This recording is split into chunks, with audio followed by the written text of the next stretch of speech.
Chapter 1054. The following tour was also an eye-opener for everyone. Guangzhou Literature Network. The most central location of this new city was the palace. Outside the square surrounding the palace were the residences of some of the court officials, and further out were the various ministries and departments. Everyone went straight to the east of the city and finally saw what the unfinished construction looked like. Countless tractors and trucks were coming and going on the wide road. A few buildings that were still under construction had huge stone and wooden shelves that hung materials from above. The crowd was scattered everywhere like ants. This scene was so spectacular that even Renbaqian was a little dazed. It looked very much like a modern construction site. Especially those tractors and trucks that were driving on the road. However, modern construction sites weren't so huge. Even Wuji City wasn't considered much compared to this city. More than 100,000 people were used to build this city. What's the name of this city? The capital. Renbaqian replied faintly. The other cities that were called the capital were just nicknames. However, this place was different. The name was given by the Empress, and it was called the capital. It was the residence of the emperor and the capital of the entire human race. When she said this name, the Empress was arrogant and looked down on the world. He had to admit that he liked this domineering attitude of the Empress.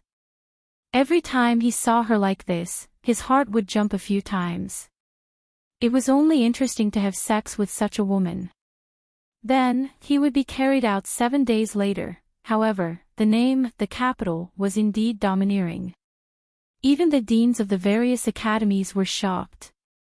Renbaqian stood in the middle of the road, pointed to the magnificent city in front of him, and said to everyone behind him, "This world has changed." These words made everyone's heart jump again, and they secretly wondered what Zhao Prince Consort meant by saying this. The world has changed, and it's changing faster and faster. If you can't keep up with the changes in this world, you will be eliminated. Renbaqian ignored everyone and just looked ahead. The first to be eliminated were those who couldn't accept new things. Just like on Earth a few decades ago, many people used smartphones, got used to mobile payments, and used to doing everything with their phones. However, many people didn't even know how to use a smartphone. These people were generally elderly. They were gradually falling behind the times. In the decades that followed, the process repeated itself. Cultivation techniques, thinking feedback technology, and all kinds of new technologies were constantly making batch after batch of people unable to keep up with the changes of the times. It would be the same in this world. After sighing, Renbaqian turned around and smiled at the people behind him. Do you know? If he wanted to take down Great Xia, he could do it at any time. It's just that it's not necessary. Zhao Prince Consort is right. Even when Great Xia was at its peak, it wouldn't have been able to resist Dao's army. Furthermore, Great Xia has been through many years of war, the people are suffering, and the national strength is declining, someone immediately said. However, most of these deans still had some integrity and wouldn't flatter him too much. As for what he was thinking, it was hard to say. After all, everyone knew that the Aboriginals didn't have enough officials. The Aboriginals had a small population and few talents. Renbaqian didn't care what they thought. Back then, the Palace of Heaven wanted to wrap up Great Xia and give it to him. Great Xia, which was regarded as the #1 country in the eyes of others, was more of a burden to him. Do you know why I invited all of you here? Renbaqian always changed the topic after one sentence, which made everyone a little uncomfortable. Everyone felt that Zhao Prince Consort was hinting at something. As for what the hint was, they had to go back and think about it themselves. However, this question wasn't difficult at the moment. I'm just guessing, but I don't know if it's accurate. Someone said. Tell me about it. Renbaqian turned around and looked at everyone with a smile on his face. The Palace of Heaven wants to give these young people a chance. That person continued. Renbaqian laughed.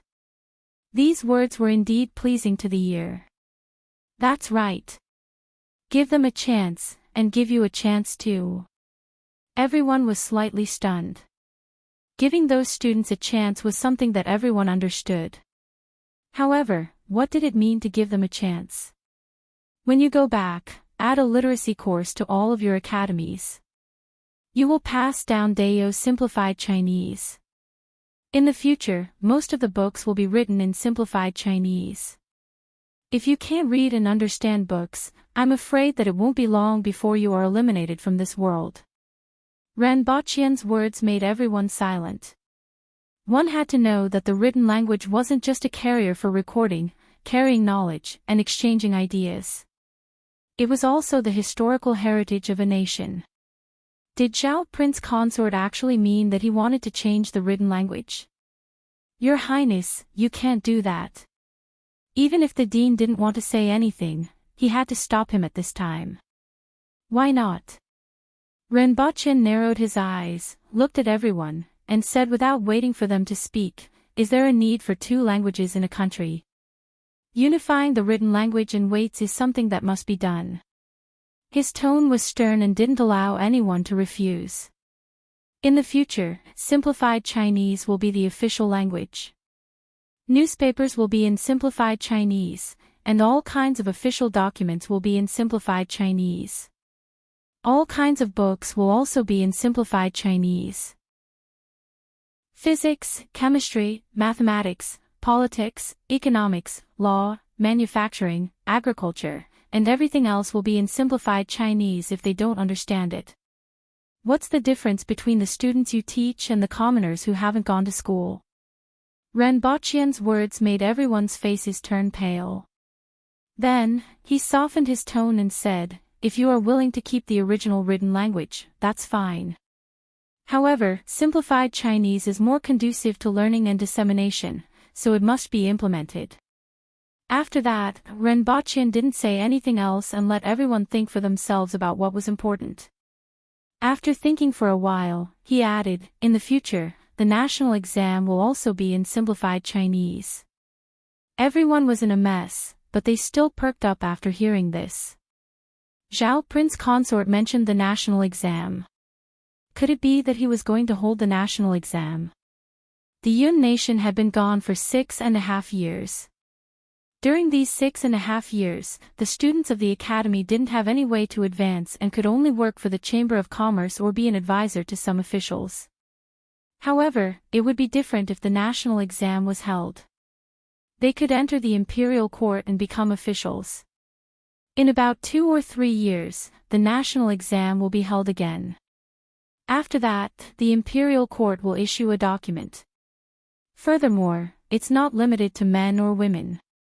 Even women can participate as long as they are knowledgeable enough, Ranbaqian said.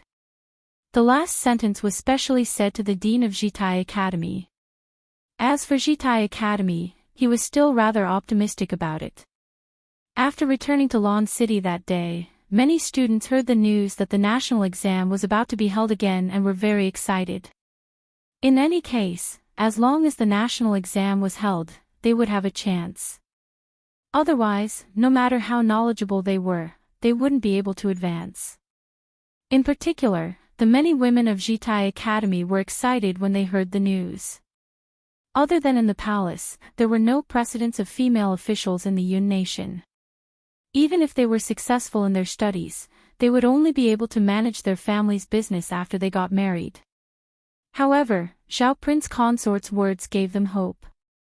Furthermore, they weren't worried that Zhao Prince Consort's words were false. In Dayo's imperial court, it wasn't uncommon for women to become officials. In fact, there were even women who became generals. As for learning simplified Chinese, they didn't have as big of a reaction as the dean. Many people were also very interested in the strange things in Black Bamboo Academy. Chapter 1055. You are the pride of your respective academies and have left a good impression on me over the past few days. I want to ask if you are willing to work for the imperial court. Ranbaqian sat on a chair at the top of the hall and looked down at the crowd. There were a total of 33 people standing below, all of whom had performed well in the previous exams and lectures. Of course, there were more than a few of these talents among the hundreds of people, but they should be the most outstanding batch. Although there were still some who were overlooked, Renbochin didn't have much energy to filter them out. This student is willing. Everyone's faces lit up with joy, and they answered without hesitation. If they weren't willing, they wouldn't have appeared here. They weren't idiots from Wangjing Academy who had studied too much. There were several ways to become an official in this era.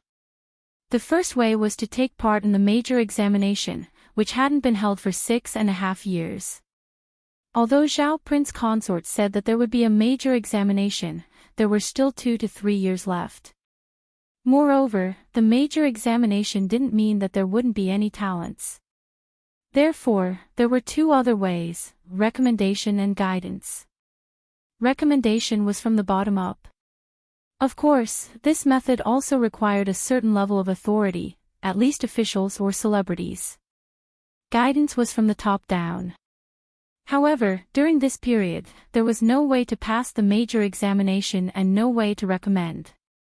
After all, the Aboriginals didn't care about celebrities, and the warlords didn't have any intention of recommending them. Renbochin's guidance was their only chance. According to the usual practice, people who were promoted usually had a tag on them. They were promoted by Zhao Prince Consort, so they were naturally labeled as his subordinates. It could be said that in Dayo, besides the Empress, this was the thickest thigh. Renbochin nodded. He wasn't surprised that these students were sensible. It would be strange if they refused. Go back and learn simplified Chinese first. If you want to work in the imperial court in the future, you won't be able to do so. Renbochin laughed. Yes. Renbochin met these students and allowed them to wander around Lon City for 2 days before letting them return to the Yun Nation. Learning Chinese wasn't something that could be done overnight and would take at least half a year. After that, these 30 people would be scattered to places that needed manpower, but it would only be a drop in the bucket. After annexing the Yun Nation, there had been a shortage of officials. Many new departments, such as the Department of Commerce, had been severely understaffed for several years. When the people of the Yun Nation left, 2 young women arrived at Lon City on a train. This thing is really interesting. Furthermore, it's so stable. It's much more comfortable than a horse carriage. One of the women exclaimed. Sitting in front of her was a woman in Daoist robes. She was holding a thermos cup with scented tea in it, looking like she was in good health. These 2 people were naturally Lin Yu and Li Yuanzhu. Among them, Li Yuanzhu was already in her 30s, and Lin Yu was even older. Lin Yu and Lin Yu and Lin Yu. With their strength, they would be able to maintain this appearance for at least a few decades. Li Yuanzhu ignored Lin Yu. She held her thermos flask and took sips from time to time. Lin Yun Yun and said they would like to drink. Not only did he buy a thermos cup, but he also bought an aluminum container, toothbrush, toothpaste, soap, sunglasses. When Renbochin heard that an old friend had come to see him, he was a little curious. When he saw the 2 of them, he laughed and said, "So it's you, Zhenrenli. It's been several years since we last met, but the 2 of you are still as elegant as ever. How have you been, Zhao Prince Consort?" She had a faint smile on her face. Renbochin smiled as he welcomed the 2 of them in and asked someone to serve them tea.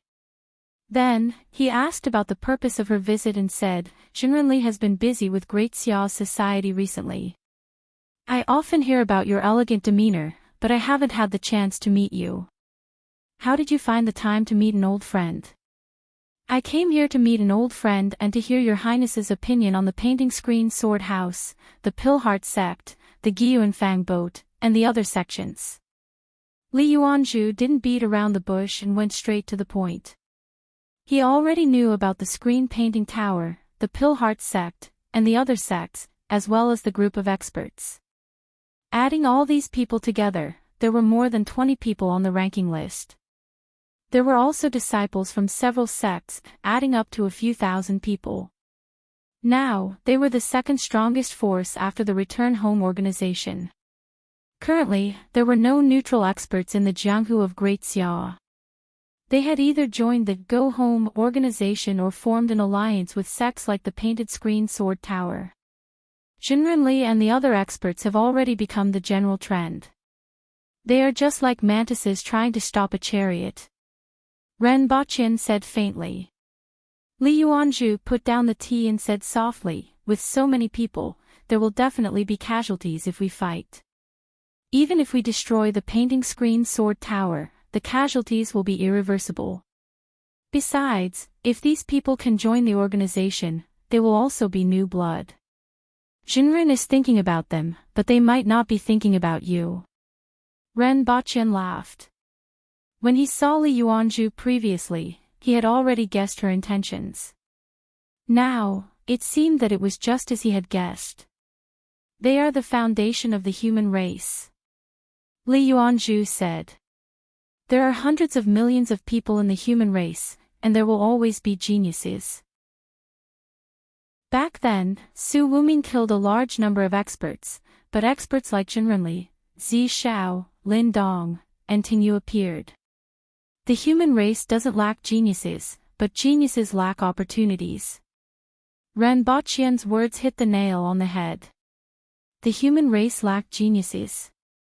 Were the geniuses of the human race limited to these people on the ranking list? Who knew how many geniuses were buried in the wilderness? As for those people, since they had chosen to be enemies, what could they do even if they were strong? Li Yuanzhu was silent. What Ren Baqian said was right, but since these people had come this far, they must have had both talent and opportunity. How difficult was it? It would be a pity if all of them died. Ren Baqian smiled and sighed. However, since Jinrenli is here, I will give them a chance. Li Yuanzhu looked up at him and asked, what did Xiao Prince Consort say? They are all here now, right? I will get someone to set off fireworks for them later. If they are still stubborn, we will plant mushrooms on their heads. Li Yuanzhu pondered over the meaning of Ren Baqian's words and didn't quite understand. After thinking for a while, she found some clues and smiled.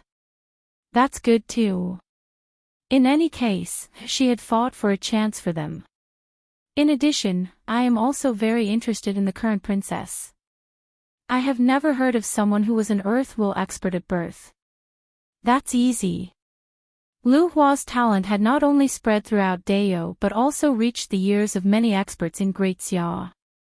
Li Yuanzhu wasn't the only one who was interested. There is one more thing. Recently, an ancient tomb was discovered. It should have been left behind from that period. I wonder if Xiao Prince Consort is interested. Li Yuanzhu's last matter finally caught Ren Baqian's attention. An ancient tomb from that period. How could he not be interested? How did you find it? Is there any trouble? Ren Baqian didn't think that Lin Yu was just asking him. If there wasn't any trouble, Li Yuanzhu wouldn't be asking about it. Instead, she would be bringing something from the tomb. At this point, Lin Yu finally woke up from her dream and said, so it's Xiao Prince Consort. Ren Baqian was speechless. Girl, is your brain still not working properly? Baidu search 081 Chinese network yen. Yen. Chapter 1056. The tragedy was that I was still drinking with my wife outside. My wife was fine, I was much better. The Empress's Gigolo Valentine's Day currently typing, please wait a moment. After the content has been updated, please refresh the page to receive the latest update. Chapter 1057. Have you been together for the past 4 years? Ren Baqian raised his eyebrows. It was a pity that he didn't have eyebrows. Yes. Li Yuanzhu's gaze changed slightly. She glanced at Lin Yu and seemed to want to sigh. Can her brain be saved? Ren Baqian asked curiously. It's up to her. Li Yuanzhu lowered her eyelids again and held a thermos flask. Her posture was just short of stuffing some wolfberries into it. Has your brain gone bad from practicing martial arts? Has it gone berserk? Ren Baqian didn't avoid Lin Yu at all and directly asked her about her brain. In any case, she wouldn't be able to react in time. It should be a problem with her martial arts, Li Yuanzhu said. My men didn't find any news about her, which isn't a big deal. After all, we don't have many people in Great Xia. However, with her brain, why did she join in the fun in the first place? Ren Baqian was still a little curious about Lin Yu. He didn't expect Lin Yu to react so quickly this time. She suddenly said, "Your brain isn't working well." This surprised Ren Baqian and asked, how did she come back to her senses so quickly this time? In the end, Lin Yu didn't move again. It's not that her brain isn't working well, but that her consciousness always seems to be wandering. Although she seems to be able to walk, there's nothing wrong with her other than her slow reaction. Li Yuanzhu explained and made an analogy. It's as if her consciousness is often not in her body, and there's a certain delay in the transmission of her emotions and words. As for her body, it's completely controlled by her instincts. Of course, this is just an analogy. The actual situation is more complicated than that. Ren Baqian thought about it carefully. If he were to describe it, it would be like Lin Yu's consciousness was in the United States, but her body was in China. The communication between them was through dial-up, so her reaction was always slow. From time to time, she would even experience disconnection. He looked strangely at Lin Yu, who was deep in thought, and changed the topic to what Li Yuanzhu had just said. What's the specific situation of the ancient tomb that you mentioned just now? The ancient tomb was discovered by Lin Dong. It is said that he found it by following some clues in the ancient books. You know, Reichi's sect has a long history, and many unknown things have been passed down in the sect. The information about this tomb was like this. It was hidden in some ancient books. After Cult Master Lin went back last time, he spent a few years and a lot of manpower to find clues about this tomb from the ancient books. After finding it, sect leader Lin brought people to check it out and confirm the location of the tomb. However, sect master Lin and the rest are blocked outside. Although they know the location, they haven't made any progress in half a year. Lin Dong did not enter. Ren Baqian was a little astonished. One must know that Lin Dong was one of the top 10 experts in the world. Furthermore, there were also many top-notch experts in Reichi's sect. Even though Reichi's sect didn't have a good reputation, it was a famous sect in Great Xia and could mobilize a lot of power. But this kind of power could not even enter an ancient tomb. Li Yuanzhu lowered her eyes and said, I personally went to the tomb after receiving the news. Unfortunately, I also stopped outside the tomb. This time, Ren Baqian was even more astonished. Li Yuanzhu, the second most powerful expert in the world, Lin Dong, the 10th most powerful expert in the world, and a group of experts from Reichi's sect were actually blocked outside the tomb. How did they do it? Even an impenetrable wall couldn't stop this group of experts. What exactly is going on? After entering the range of that ancient tomb, one will encounter an illusion, just like the one in the tomb below the palace. It's difficult to get rid of it, and when one wakes up, one will already be outside the tomb. This is the case no matter how many times one tries. If one is weak and tries a few more times, it will cause damage to one's divine sense. Sect leader Lin and I speculate that one must at least reach the heaven-splitting region in order to pass through that illusion. Ren Baqian raised his eyebrows. The illusion below the tomb in the palace could only be seen the first time one entered. This one was actually different. Fortunately, it was left behind by a senior human, so there wasn't any danger. However, this also showed one thing: the other party hoped that someone could enter, which meant that there was something important inside. Who is the owner of the ancient tomb? Ren Baqian pondered for a while and asked. It was only the other party's guess that they could enter the heaven-splitting region. It was best to know the identity of the tomb owner and perhaps find another way. He was getting more and more curious about this tomb. Can. Li Yuanzhu looked at Rinpoche's eyes when she said this name. Human Emperor. Rinpoche raised his voice and looked incredulous. This name made it difficult for him to maintain his original calm. Before the human race was driven here, there were 5 human emperors, each in charge of a region. 4 of them had died in the previous war. It was because of the existence of this human emperor that the foreign races, who could no longer bear the heavy casualties, signed an agreement with the human race and drove them to this land of exile. It could be said that without Can, the human race in this world would have been extinct. However, there was very little information about Can. In the 2 records left behind by the owner of the tomb under the palace, his name was only mentioned slightly.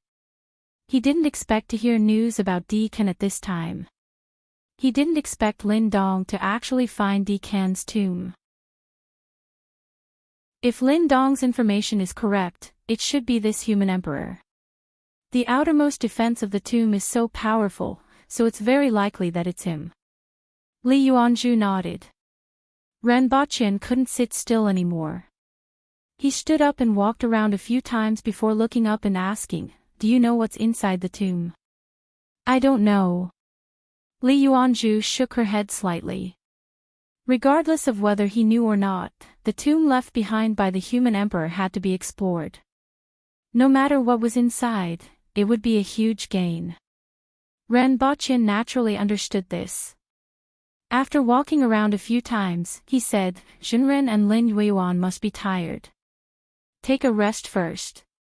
I'll go see Her Majesty."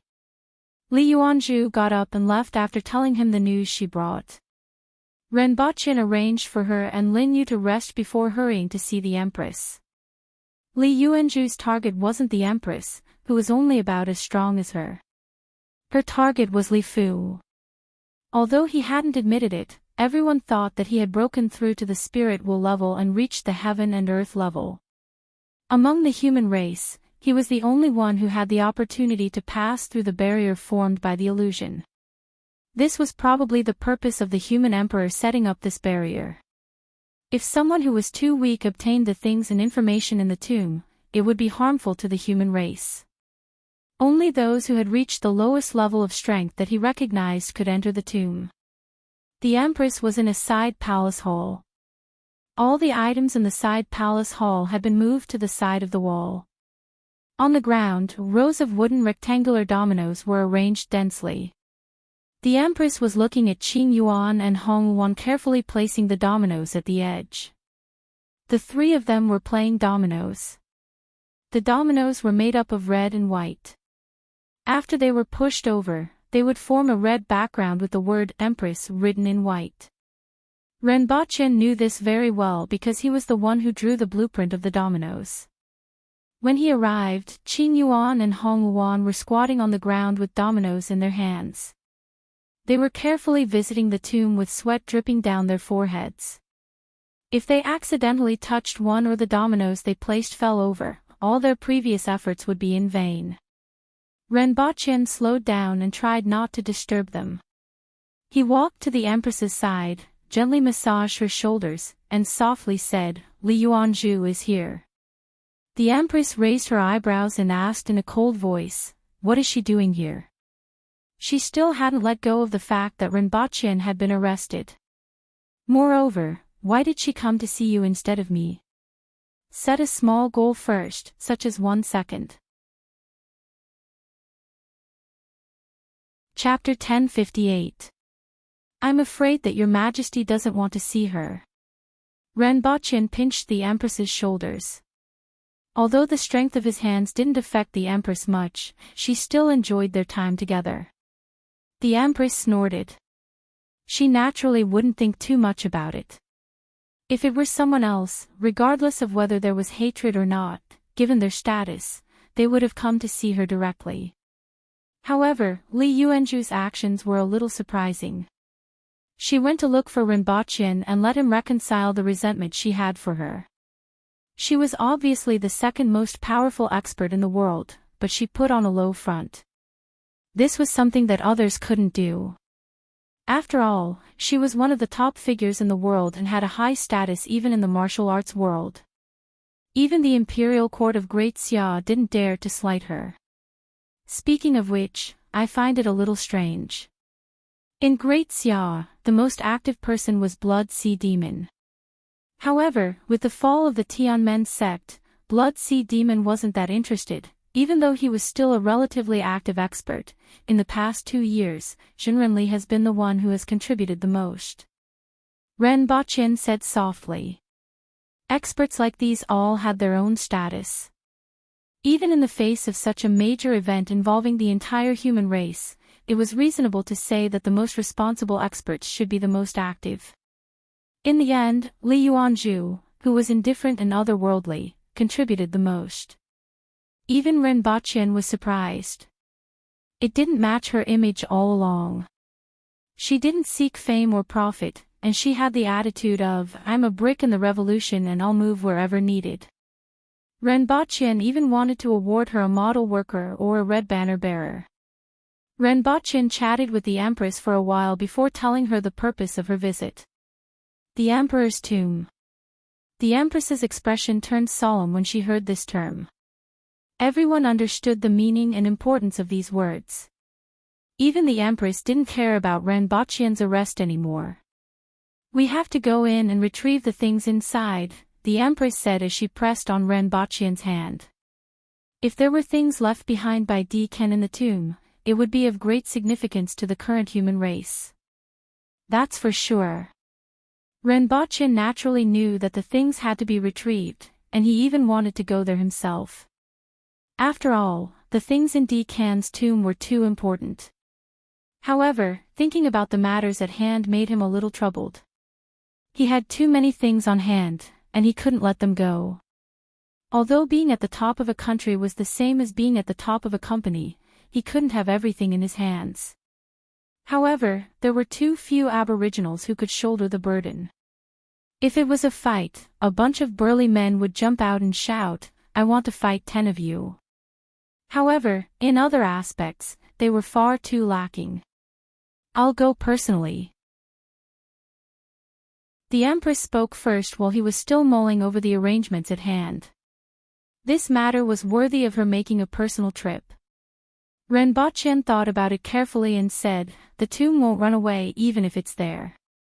It will still take several decades or even a century for us to walk out of this place. There's no rush. Only God knew what was inside the tomb after passing through the barrier.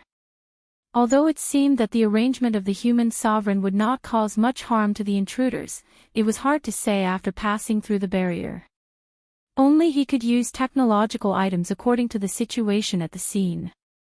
However, he couldn't leave now, so he'd better put the matter of the tomb of the human sovereign aside and go there when he was free. Anyway, a year and a half wouldn't make much of a difference. You don't believe me? The Empress grabbed Rinpoche's collar and pulled him down. Rinpoche's head fell on the sofa, and his head happened to be on the Empress's lap. He twisted his body like a worm and found a comfortable position. It's not that I don't believe you, but there's no need. Speaking of which, I haven't traveled with your Majesty for a long time. This time, we're going abroad again.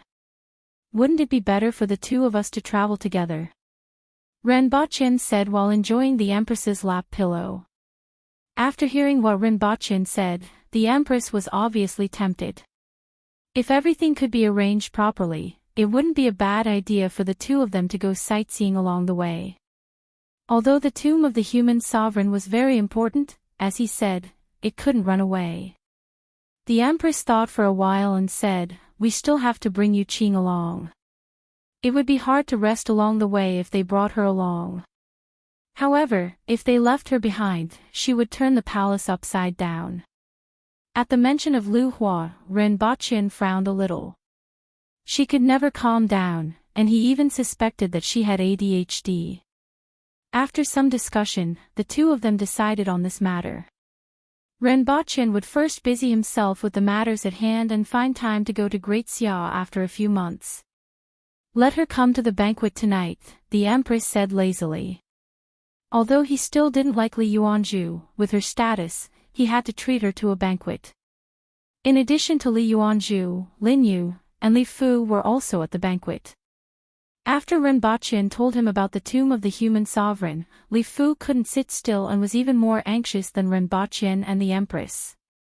However, Renbochin made up his mind to go to the tomb a few months later. Li Yuanzhu finally met Qi Yuqing. She was only 3 years old, but she looked like a 7 or 8-year-old child. Her eyes were very lively, and her eyeballs were always rolling around, making her look very clever. The most important thing was her strength. She was at the intermediate level of the earth will level, just like the rumors said. Li Yuanzhu liked her when she saw her. With a flick of her finger, a short wooden sword landed in front of Lu Hua. Lu Hua was a little disgusted and said in a childish voice, "It's too small." This sword was suitable for a 3 or 4-year-old child, but it was too small for her, so she wasn't interested in it. Hold it in your hand and keep it in your heart, Li Yuanzhu said with a smile. Renbochin recalled the sword that he had thrown to the laboratory of the Messier 87 department back then. Thank you, Shinren. Renbochin immediately said. It's all right. I obtained it by chance these days, and it's of no use to me, Li Yuanzhu said. The Empress was expressionless. She was using her bare hands and wasn't going to let Lu Hua learn swordsmanship. This kind of skillful weapon wasn't suitable for the aboriginals and was just a toy. Lu Hua thought about it and picked up the sword. It grew from 40 centimeters to 90 centimeters in her hand, which was just right for her. Not only did it grow longer, wider, and thicker, but even the hilt became thicker. Lu Hua's eyes were filled with joy, and she immediately fell in love with this new toy. Renbochin narrowed his eyes. It was just as he had expected. However, the next moment, the sword in Lu Hua's hand grew several times larger. She had to hold the hilt with both hands, and the sword was more than 4 meters long. Renbochin immediately knew that this sword was many times stronger than the one he had obtained in the past. After a discussion with Renbochin and the Empress, Li Yuanzhu bade them farewell and left Lan City by train the next day. She was very interested in this new means of transportation. Renbochin and Li Yuanzhu agreed to send someone to the Huaping Sword Tower to drop a nuclear bomb 3 months later. If they still refused to come to their senses, the nuclear bomb would be dropped on their heads. As for Renbochin himself, he invited many chambers of commerce and families to visit the capital. On one hand, he wanted to sell them houses, but most importantly, he needed these chambers of commerce and families to open shops in the capital to make the capital prosperous. 3 months passed in a flash, and all the chambers of commerce and families in the Yun nation opened new shops in the capital. At the same time, hundreds of villages from the 60,000 mountains, nearly 100,000 aboriginals, 30,000 households from Tianjing Basin, and 150,000 Jing tribe people all moved to the capital. Lan City began to get busy in preparation for the relocation of the capital. It would take 3 months just to move the capital. First, set a small goal, such as 1 second. Chapter 1059. As soon as he returned to the palace, he heard a deafening wail. Doubtlessly, Honeysuckle was beaten up again. Furthermore, the Empress did it personally. It was much more painful than doing it himself. He was already used to such daily occurrences. With Erhua's naughtiness, she would definitely not be wronged if she were to be beaten up 3 times in the morning. Following the sound, she found her way to the Ordnance Palace. It was the palace where Erhua lived. As soon as she stepped outside, she found out why she was beaten. The courtyard was in a mess. All the flowers and trees were chopped off at a height of 1 meter. Broken branches and leaves were everywhere. It was as if a war had taken place here. With a quick glance, all the cuts were very smooth, as if they had been cut by a sharp weapon. When he entered the hall, he saw Erhua lying on one side and sobbing. The wooden sword had shrunk to its smallest size and was thrown aside like a child's toy. Upon hearing Renbachian's footsteps, Erhua raised her head and looked at Renbachian like a kitten. She wanted to complain, but after thinking that her father couldn't defeat the Empress and that it might turn into a mixed-gender fight, she gave up on this idea. The Empress was sitting on Erhua's bed, drinking wine from time to time. From time to time, she would glance at Erhua with a sharp gaze. It was like a scene of domestic violence. "Why are you drinking alcohol?" Renbachian didn't know whether to laugh or cry. It was understandable that she would hit a child while eating, sleeping, and so on. It was understandable that the Empress would beat the child herself. However, it was more interesting to drink while beating a child. "I'm thirsty after fighting for so long." The Empress glared at Lu Hua again. "So what if it's torn down? Whose child doesn't tear down the roof tiles? Furthermore, the capital is going to be moved soon," Renbachian consoled her. Although that was the case, most naughty children had the heart to climb up the roof and tear down the tiles, but they didn't have the strength. Lu Hua not only had the heart, but he also had the strength. "Not only did she demolish Ordnance Palace, but she also chopped down my tree," the Empress said gloomily. "Which tree?" "Candy tree." Even though the candy tree was empty most of the time, the Empress still planted it in front of the palace hall. Even after changing palaces several times, the candy tree was still the same. When Renbachian had the time, he would also hang candies on the candy tree. Every time, the Empress would think of the time before they got married. Then, she would take a pair of scissors and cut off all the candies. This was a bit of fun between the two of them, especially since Renbachian was getting busier and busier recently. "Your Majesty, why don't you wait for my return before we discuss this?"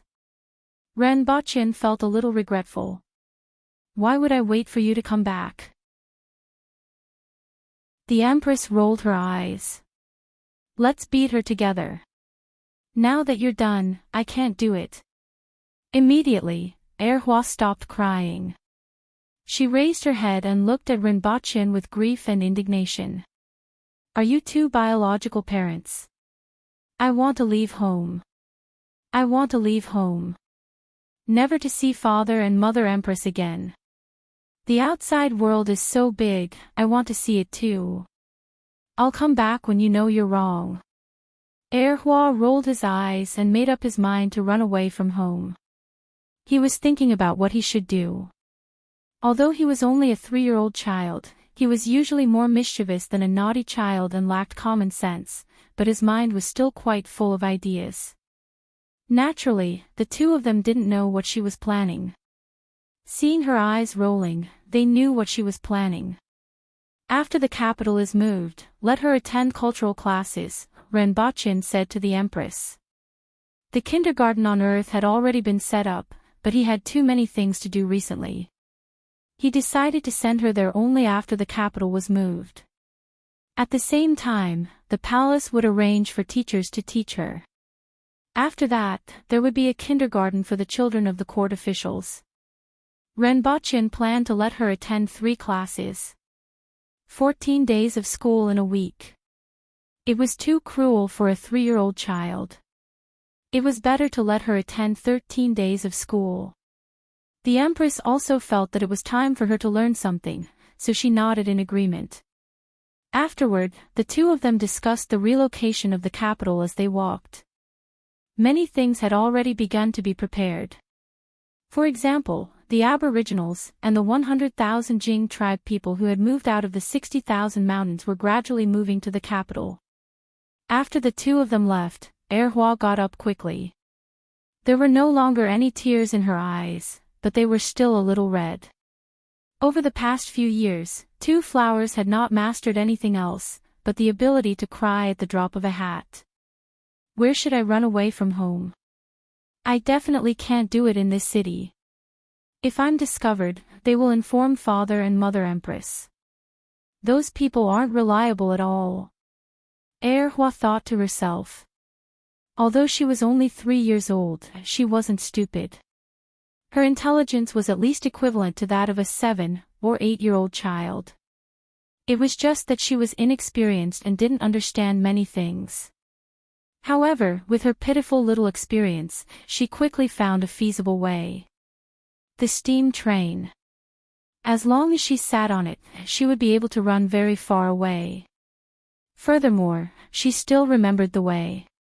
After recalling the way to take the steam train, Hua sat there thoughtfully and began to think about what to bring with her when she ran away from home.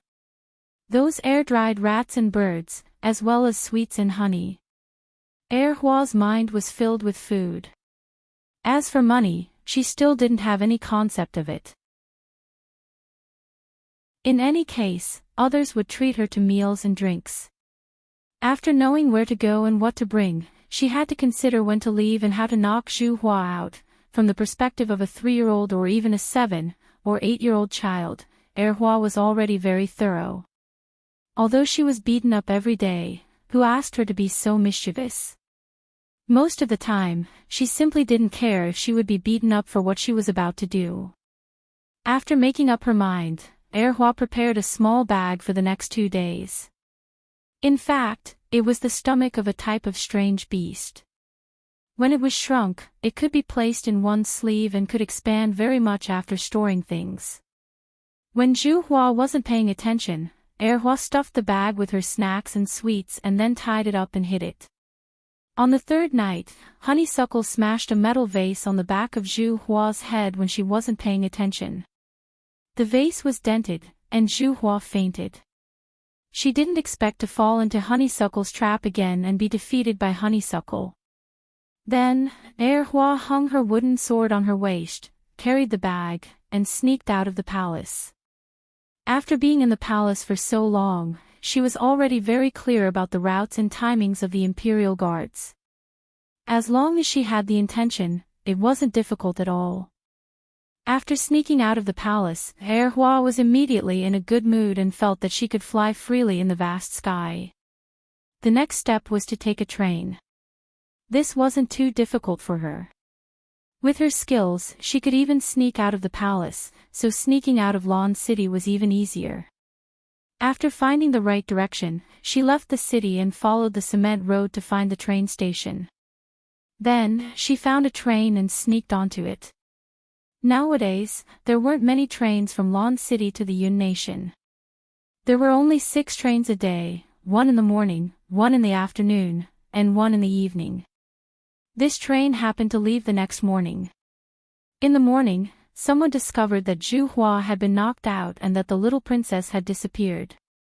Suddenly, the entire palace was in an uproar, and the entire Lawn City was searched.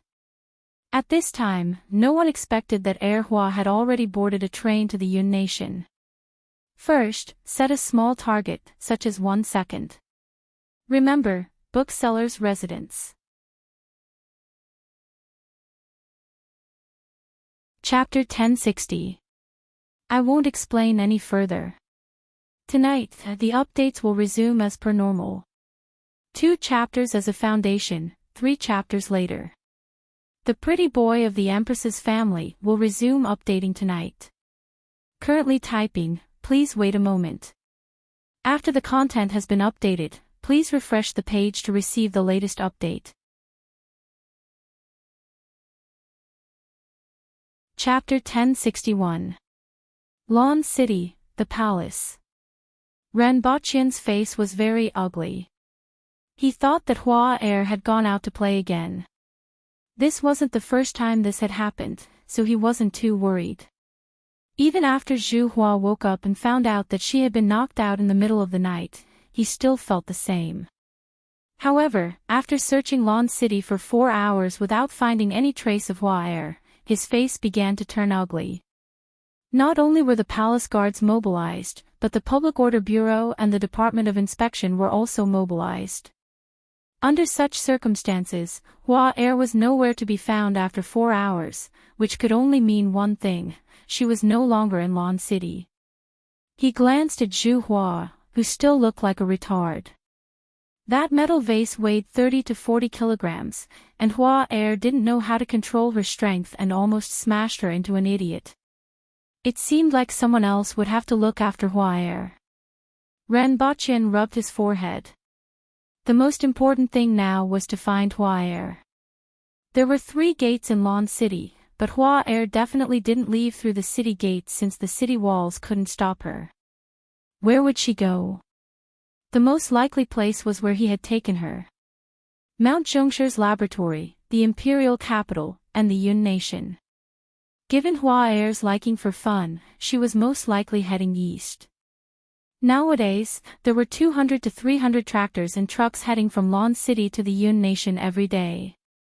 Hua Er could hide in any of the vehicles and reach the Yun nation. Ren Baqian got up to look for the Empress. He needed the Empress's warrant to mobilize the winged cavalry, so he ordered them to search in 4 directions. At the same time, he had to call Zidonglai and ask him to arrange for people to search the Yun nation. To be precise, they had to search Yonghua, Yujiang, and Pingdu with these 3 cities as the center. The highway would pass through these 3 cities and end in Pingdu. The train also had stations in these 3 cities. At this time, Ren Baqian didn't expect Hua Er to sneak onto the train. After all, the train station was located in a remote place outside the city, and Ren Baqian felt that it was most likely that she had sneaked into one of the trucks. However, just in case, he still asked someone to contact the people on the train that had already left and search the train. After making these arrangements, Ren Baqian had to wait for news in the palace. He was a little worried. Although Hua Er was at the Kismet Heaven level, she hadn't learned any martial arts and was far from being a match for an Earth-level expert. In addition, she had never been outside and could be deceived with just a few words. If she encountered a bad person, she would probably suffer a lot. At this time, Honeysuckle was surrounded by neatly arranged straw sacks. Only the top of his head could see the light. The environment wasn't very good, but she didn't care. Her face was still full of excitement. She grabbed a dried bird from the bag and started to chew on it. Even the bones were crushed and swallowed. Just now, he was hiding in an empty soft sleeper compartment, but someone checked and he was almost discovered. She ran along the roof of the car and finally into this container. The container was filled with bags of sweet potatoes, which filled up more than half of the truck. Hua threw a few bags of sweet potatoes to the side and made a nest. Honeysuckle sat there for a day and a night, stopping a few times in between. Every time, Honeysuckle would stick his head out to look. The next morning, Honeysuckle saw a lot of people getting off the train and walking out. Some people even opened the boxes on the side to move goods down. He was immediately tempted. She didn't know where she wanted to go, so she would go wherever others went. Hua found an opportunity to sneak off the train when no one was paying attention. Then, he followed the crowd and snuck out. However, as soon as he slipped out, he was targeted. Princess. A group of soldiers recognized Honeysuckle at a glance. After all, she was only wearing the same clothes. Furthermore, her figure was special and much more muscular than ordinary people. Even though most of it was covered by the clothes, it could still be seen if one looked carefully. Those who didn't know better might think that she was wearing soft armor underneath, but it couldn't be more obvious in the eyes of those who knew. Honeysuckle looked blankly at the people in front of her and didn't know what they were going to do. "Princess, please come back with us," a captain smiled warmly at Honeysuckle. Unexpectedly, Honeysuckle's expression changed drastically. She punched him in the eye and ran away at an extremely fast speed. Even an ordinary horse couldn't catch up to her, let alone an ordinary soldier. However, her destination was immediately seen by others. It was Yujiang City. Ren Baqian received a call from the Protectorate of the Northeast and was relieved to hear that they had found traces of Honeysuckle. "Where is she now?" "In Yujiang City. My men have found traces of her, but they are still following her for fear that she will run away again. Zi Donglai's voice came from the other end of the line. Thank you. Renbochin thought for a while and said, let the experts keep an eye on her. As long as she isn't hurt, I will set off immediately. After hanging up, Renbochin finally felt a little more relaxed. He had finally found that girl. Although he wanted to catch her back, he wasn't in a hurry. It would be fine as long as someone kept an eye on her and didn't let her get hurt. Although he was angry that she ran away without permission, he could rest assured that she was safe now that he had found her. He would take this opportunity to make her suffer a little and learn a lesson. Renbochin headed to the bedroom. At present, the sky above the palace seemed to be covered by dark clouds. Not only was it pressing down on the palace, but it was also pressing down on everyone's hearts. Everyone in the palace didn't even dare to breathe loudly. Renbochin ignored this oppressive atmosphere and walked into the bedroom. He didn't beat around the bush and said, I found her. She's in Yujiang City. She knew that the Empress was also very worried. She could tell from her aura that was pressing down on the entire palace. Let Zi Donglai catch her back. I will teach her a good lesson, the Empress said through gritted teeth. However, she withdrew the terrifying aura that was pressing down on everyone's hearts. Qin Yuan and Hong Wuan finally felt a little more relaxed. It was very frightening to be around such an empress. There's no hurry. Let her suffer a little outside and suffer a little. I will set off now to bring her back, Renbochin said. After Renbochin finished speaking, he added, even if you come back, don't beat me up anymore. This little girl has her own ideas and might even run away from home again. The Empress snorted and didn't refute him. Punish her with writing essays for a month to hone her temperament, such as the 1,000-character classic, the 3-character classic, and the poems of the Tang and Song dynasties. Go and come back quickly. The Empress waved her hand unhappily. Got it. I will be back soon. Renbochin leaned over and kissed the Empress's red lips. It was slightly cold and soft, and a delicate fragrance assailed his nostrils. At this time, Erhua had already arrived in Yujiang City. He was excited to see the streets full of pedestrians and unfamiliar shops. He ran and jumped around the streets of Yujiang City. Erhua carried his bag of snacks. The bag, which was originally as tall as a person, was more than half empty. He couldn't bear to eat it, but he smelled the aroma coming from the restaurant next door and went in without thinking. Young lady, how many people? The child stretched his head and looked behind Erhua. Just me. Erhua found a table by the window and looked expectant. What delicious food and wine do you have here? Bring them all up. The waiter sized her up. She wasn't an ordinary child and wondered which family she was from. However, he didn't pay much attention to her. This kind of young lady who sneaked out to play definitely wasn't here to eat and dash. All right. Set a small goal first, such as 1 second. Remember, booksellers. Chapter 1062. It didn't take long for 3 dishes and 1 soup to be placed in front of Honeysuckle. Although she said that all the delicious dishes would be served, her son wouldn't be so stupid as to do that. Although the amount of food wasn't big enough, it was enough for 2 people, only for ordinary people. There was a plate of fish, half a bird, a plate of ingredients, and a bowl of soup. In addition, there was also a pot of 100-flower wine. Honeysuckle was also hungry. She quickly cleaned half of the table and then burst into tears. This time, not only the people in the restaurant, but even the street was alarmed. Thinking about it, such a beautiful girl was already very attractive, but then she burst into tears in the middle of eating, and her voice was very loud. The shopkeeper and the waiter were sweating profusely. Little girl, what's wrong? Don't cry first. It hurts. Honeysuckle pointed at her throat. Her eyes were red, and tears fell down. The shopkeeper looked at her. What was going on? Looking at the little girl's clothes and appearance, she definitely wasn't from an ordinary family. If something happened to her in the restaurant, her family wouldn't be able to bear the responsibility. Go, invite the doctor from Daiji Hall over. The shopkeeper hurriedly said.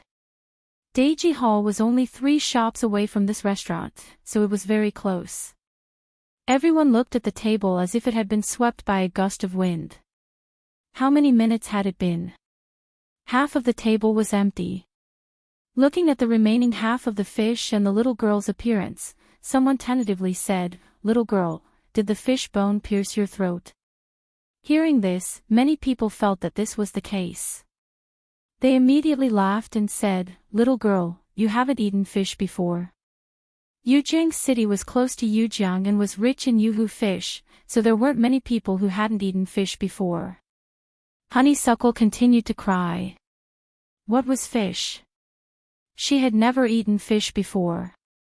Although the fish bone wasn't hard, her mouth could withstand it, but her esophagus couldn't and was immediately pierced. The waiter brought a doctor in his 40s. After asking about the situation, the doctor was also a little speechless. He asked Honeysuckle to open her mouth and poked the back of her throat with a chopstick. Honeysuckle felt uncomfortable, and then directly punched the doctor more than a meter away. Why are you hitting people? The shopkeeper was shocked. Honeysuckle couldn't care less about what he said. He bent over and began to retch, spitting out everything he had eaten. Even the fish bones were gone. Honeysuckle finally felt a little better. The shop was in chaos. Honeysuckle's punch caused the doctor to spit out a mouthful of blood. Everyone was aghast. The little girl looked to be 7 or 8 years old and looked like a porcelain doll. Her hands were so strong. The waiter and the shopkeeper hurriedly sent the doctor back to the pharmacy.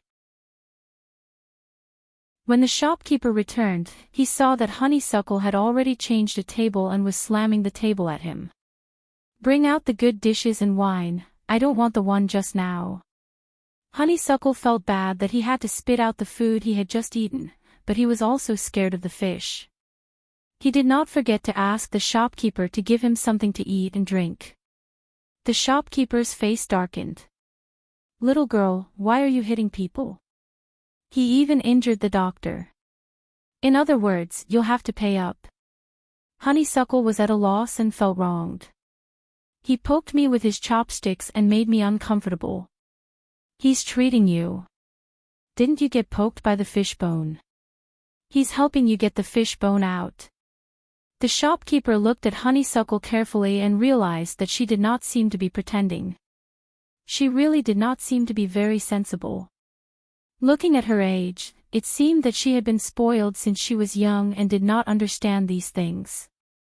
Being poked in the back of the throat with chopsticks was a bit of a reaction. Then he sighed. Forget it. From the looks of it, Dr. Liu needs to rest for a few days. Pay up and I won't report this to the authorities. Honeysuckle continued to be at a loss. She did not understand most of it, but she did understand one thing. She seemed to have injured that person. But she had used so much strength to play with the Roaring Emperor, and the Roaring Emperor was not injured. Good food, good wine. Honeysuckle's heart was most concerned about this matter. Seeing that she was not in a good mood, the shopkeeper did not say much. He thought that it would be enough to let the little girl pay up later. The main thing was that the little girl had injured that person with a punch. It made him realize that the other party was not only from a rich family, but also a martial arts practitioner. He did not want to offend her family. He ordered the food and wine to be served. This time, it was beef, mutton, and mushroom soup. He did not dare to serve her anything with bones. Honeysuckle ate at 6 tables in a row before she finally felt less hungry. Most of the ingredients in the palace were full of vitality. Even the beef and mutton were of the highest quality. 1 kilogram of meat contained the vitality of several kilograms of ordinary meat. Not to mention, there were often earth-will-level beasts as ingredients. Outside, it was completely different. However, Honeysuckle was very happy. She had eaten more delicacies than in the palace.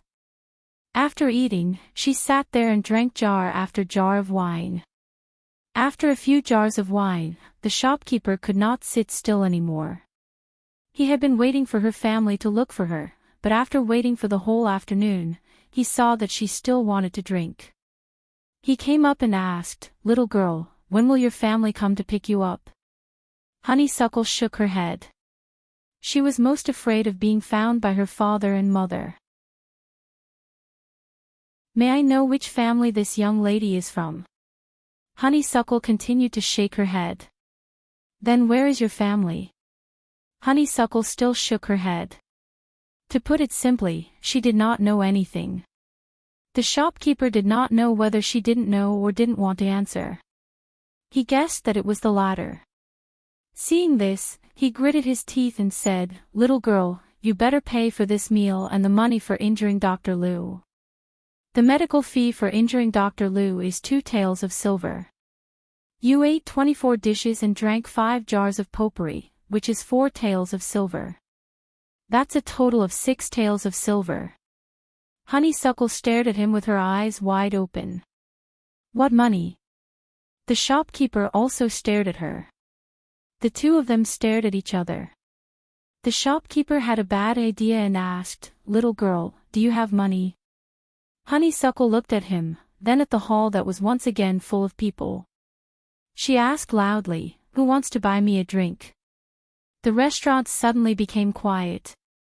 Everyone had noticed this earlier. After all, such a little girl drinking alone had aroused many people's curiosity. Hearing this, everyone was a little confused. What did this mean? On the contrary, the shopkeeper's face turned black. He asked in disbelief, "Little girl, do you have money?" Honeysuckle didn't look at him. Instead, she looked at the people in the restaurant with anticipation. Seeing that no one wanted to buy her a drink, Honeysuckle didn't know what was going on. Previously, when she sneaked out of Lawn City, the people in the restaurant all wanted to buy her a drink. With a blank look, Honeysuckle felt that something was wrong. She looked at the shopkeeper and asked, "What is money?" The shopkeeper almost spat out a mouthful of blood. The person in front of him didn't even know what money was. The surrounding people immediately burst into laughter. This little girl was indeed spoiled. She snuck out to have fun and didn't even know what money was. "Shopkeeper, how much money does she owe?" someone suddenly shouted.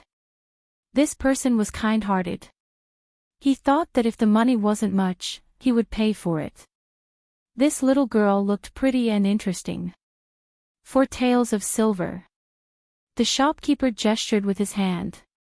That person immediately lost his voice. 6 taels of silver. How could it be so much? An ordinary person could only earn this much in half a year. "Shopkeeper, are you trying to cheat her of her money?" someone immediately questioned. The shopkeeper had a bitter smile on his face. This person ate the whole afternoon. 5 jars of potpourri and 24 dishes. That's 4 taels of silver. She even injured Dr. Liu from the neighboring Daiji Hall. She has to pay 2 taels of silver. This time, everyone was speechless. Ate the whole afternoon. 24 dishes. 5 jars of wine. This little girl was so young. How could she eat so much? The shopkeeper was also speechless. This person in front of him was really speechless. He knew that she snuck out to have fun and that her family wasn't ordinary. If she didn't have much money, it would have been fine. But 6 taels of silver was not a small amount. "Little girl, do you have anything valuable on you? You can mortgage this first and get your family to redeem it later." Without another word, Honeysuckle took the bag that she carried with her and poured it on the table. The shopkeeper originally had some expectations, but when he saw the things that were poured on the table, he was instantly speechless. What were these things? A few dried rats, a few dried birds, a small piece of bacon, a glass jar that looked like honey, a piece of sugar cane, a few fruits. Honeysuckle generously pointed at the things on the table. Which one do you want? These things were all his treasures. But since he had eaten her food, he would give her whatever she wanted. The shopkeeper was on the verge of crying. I don't want any of them. At this time, a few people walked in and realized that the atmosphere in the restaurant wasn't right. They immediately followed the gaze of the crowd. When two of them saw Honeysuckle, their eyes instantly lit up. Shopkeeper, what's going on? A man with a wretched face and rat eyes shouted. The crowd in the restaurant was originally attracted by Honeysuckle's food. When they noticed the newcomers, their expressions all changed and they looked away. When the shopkeeper turned his head to look at the newcomers, his eyes couldn't help but reveal a look of disgust and fear. Not good. Why did these rats come? He hurriedly waved his hand. Nothing, nothing. I think you have something to say. If you have something to say, why don't you tell us? Which family is this little girl from? A young man with a frivolous smile placed his hand on the shopkeeper's shoulder.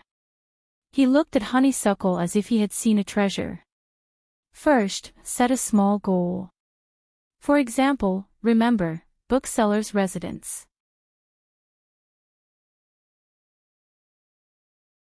Chapter 1063. The world was complicated, and there were dark corners in every city. Even under the rule of the ancient race, such a situation would occur.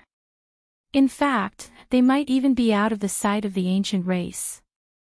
This was because such a situation had never occurred in the Aboriginals. On one hand, Dayo had only existed for a short period of time. In the past, the Aboriginals lived in mountain villages. On the other hand, the Aboriginals were brave and good at fighting, so there was no soil for such a group to breed. If one dared to say that they were the gang leader of the Red Planet, that they were here to collect protection fees, or that they wanted to bully the innocent, they would be beaten to a pulp by a group of uncles and aunties with knives. The customs and history of the Aboriginals were destined to produce bandits, a profession with a bright future. If the imperial court issued a plundering certificate, the simple people carrying hoes in the village or herding livestock in the wild would turn into the most ferocious bandits and rush into the surrounding countries. The Aboriginals didn't have the underworld, sects, or gutter rats at the bottom of society. However, it was completely different in the Yun Nation. In addition to the sects, there were also people outside the sects, forming another underworld. These two underworlds intersected with each other but belonged to completely different existences.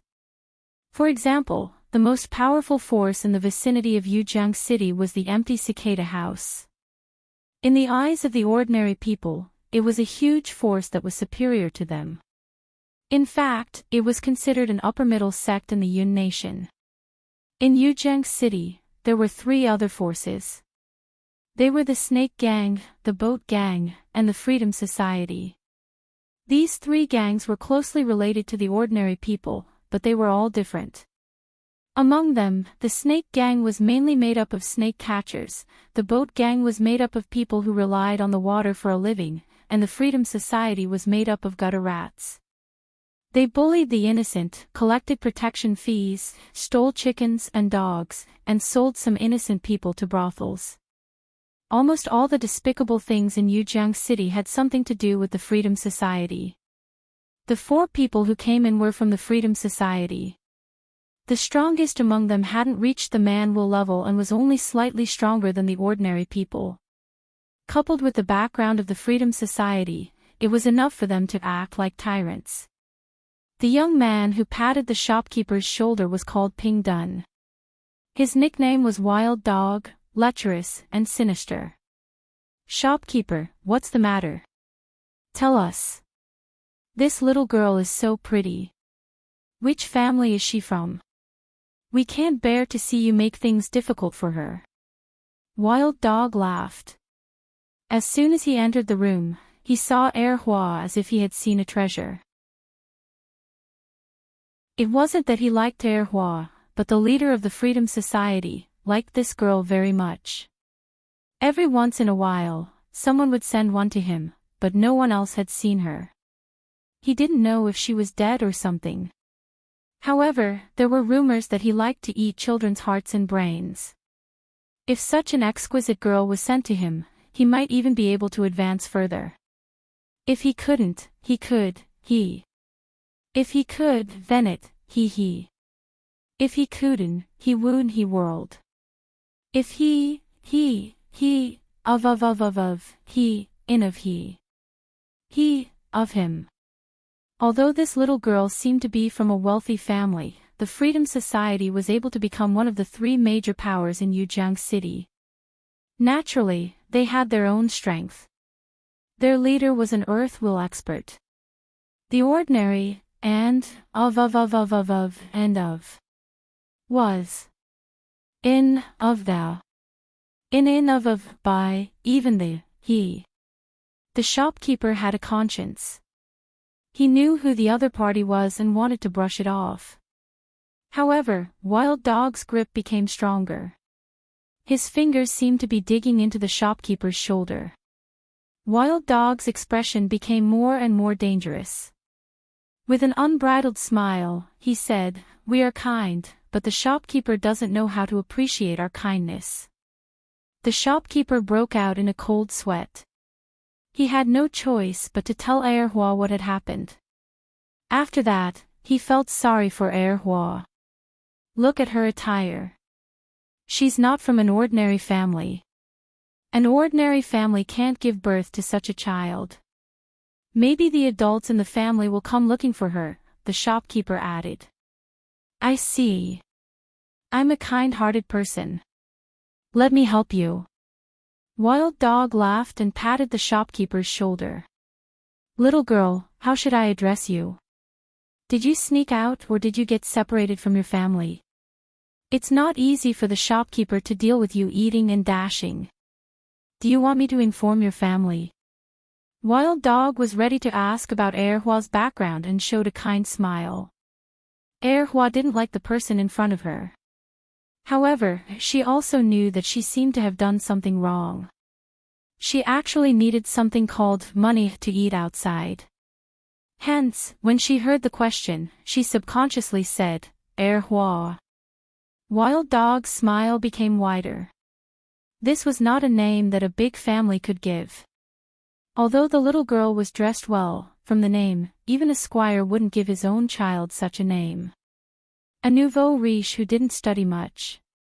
A merchant who came from a bumpkin background and earned some money. It must be her family situation. Your family. Wild Dog's smile became even more kind. Hua shook her head.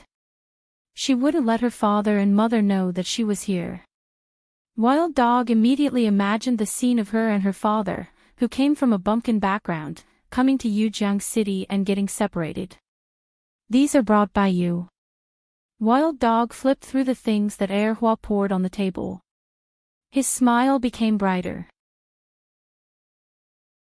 The dried rats and birds looked like they were for eating.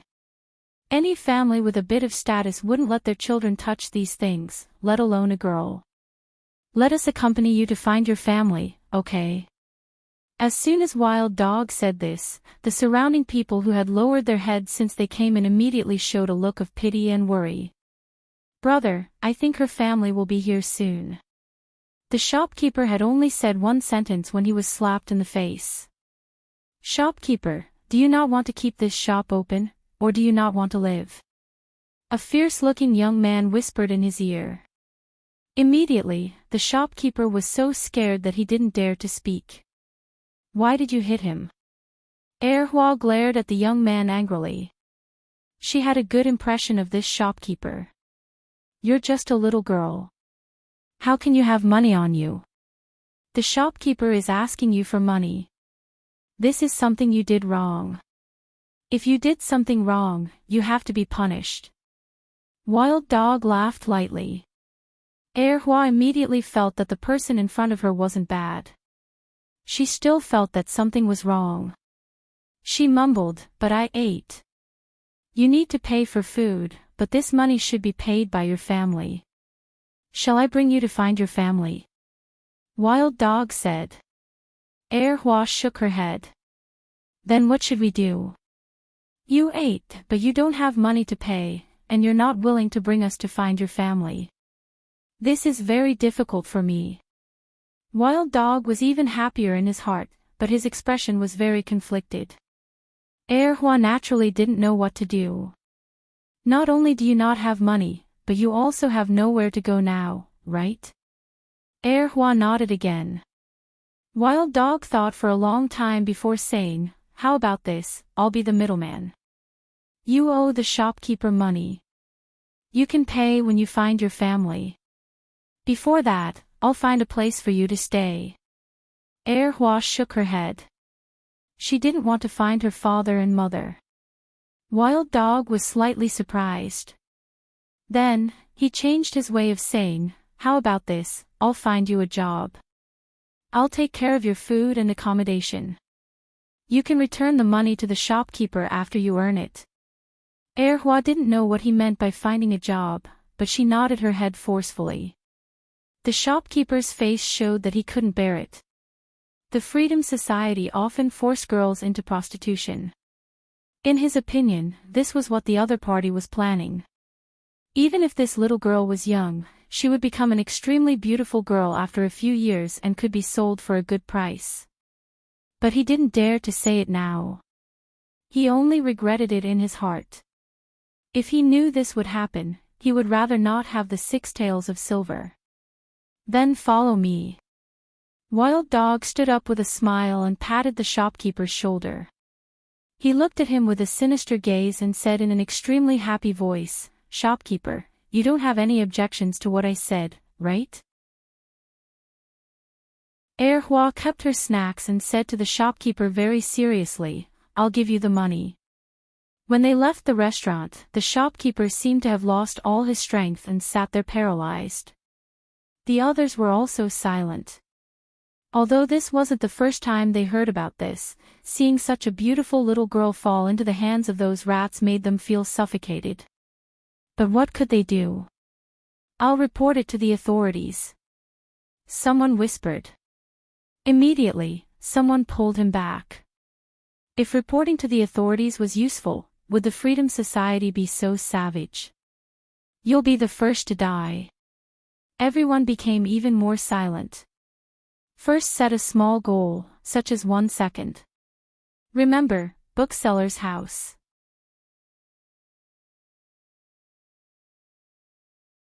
Chapter 1064. On the street, in a restaurant not far away, a few men with thick limbs and ordinary clothes were drinking by the window. One of them looked out of the window and focused his gaze on a few people in the crowd. After a while, he said, It's those rats from the Freedom Society. I wonder where they tricked the little girl from. Another person looked out the window and said, What a pity. It looks like he's from a rich family. These rats are getting bolder and bolder. Should we do something about it?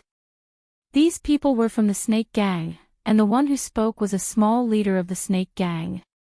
He was at the initial stage of the man-will level and naturally didn't care about the people from the Freedom Society. Forget it, don't be a busybody. Old Fu is getting more and more difficult to deal with these 2 years. Old Man Fu was the helper of the Freedom Association. Although the boat gang was slightly stronger than the Freedom Association, the strength of the boat gang's leader was a level lower than Old Man Fu. Naturally, he was unwilling to provoke the Freedom Association for other matters. On the roof of a building not far away, a man wearing leather armor sat on the roof. His eyes were like a hawk's as they fell on a few people in the crowd. Honeysuckle's confusion had disappeared. He looked at the crowd and the shops on both sides of the street with excitement. She didn't know where to go anyway, so she was tricked by a few simple words. If Renbachin knew about this, he wondered what kind of expression he would have. Wild Dog asked Erhua a few questions from time to time, mainly to find out her background. But every time he asked about this, Erhua would shake her head. Seeing this, Wild Dog didn't ask any further. From the other party's name and the things he brought, it didn't seem like he had any background. He believed that he was good at reading people. Otherwise, he would have died in some corner long ago. As for what he was doing now, it wasn't the first time he was doing it. It was just that in the past, he sold it to a brothel. This time, he only needed to give it to the gang leader. In his heart, he was thinking about what kind of reward such a high-quality person could receive.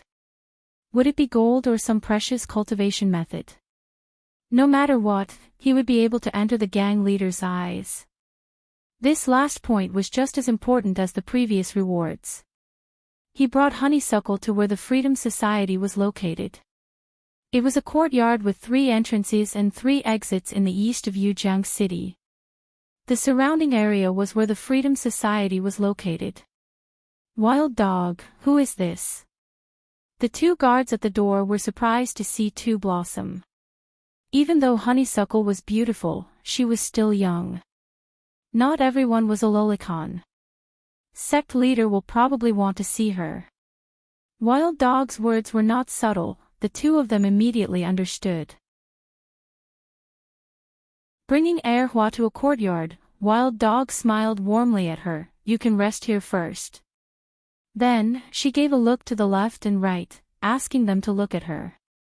The courtyard wasn't big and was even a little run down. It was used to look after children like 2 flowers. There were still 2 guards in the courtyard. Wild Dog smiled and asked someone to send Erhua in before he left. Doubtlessly, Erhua did not know any of this. When he was sent into the house, he felt that it was very small and could not be compared to the palace. However, she didn't care. Instead, she was thinking about where to go tomorrow. You want to see the gang leader. The gang leader is cultivating and has no time to see you. Wild Dog, who was eager to take credit, was rebuffed. When will the gang leader come out? I found some good stuff, Sect Master will definitely like it. Go look for Deacon Lin. Wild Dog didn't even have the chance to see the leader of the Freedom Association.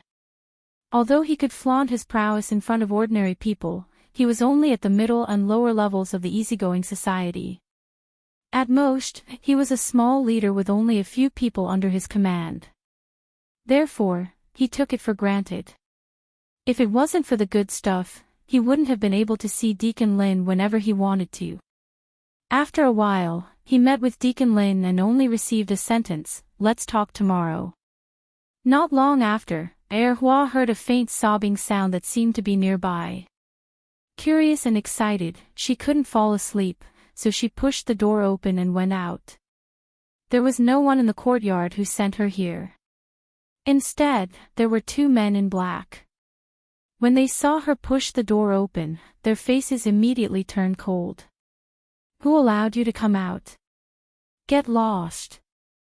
Erhua didn't react and pointed at herself doubtfully. One of the men, who was about 40 years old and had a scar on his face, walked toward her with a grin and said, "Of course it was you. Who else could it be? Little bastard, since you are here, you better stay here obediently." Although Erhua was young and insensible, she could understand what was being said and could tell the attitude of others. When she saw the grin on this man's face, she immediately raised her eyebrows and felt very angry. No one had ever spoken to her like this before. If Rinpochen saw her expression, he would definitely find it very familiar. The Empress always had this expression when she wanted to kill someone. With a grin on his face, the man reached out to grab Erhua's head and pushed her forward. Seeing that the man was going to grab her head, Erhua became even more furious and rammed her head into him without thinking. Bang!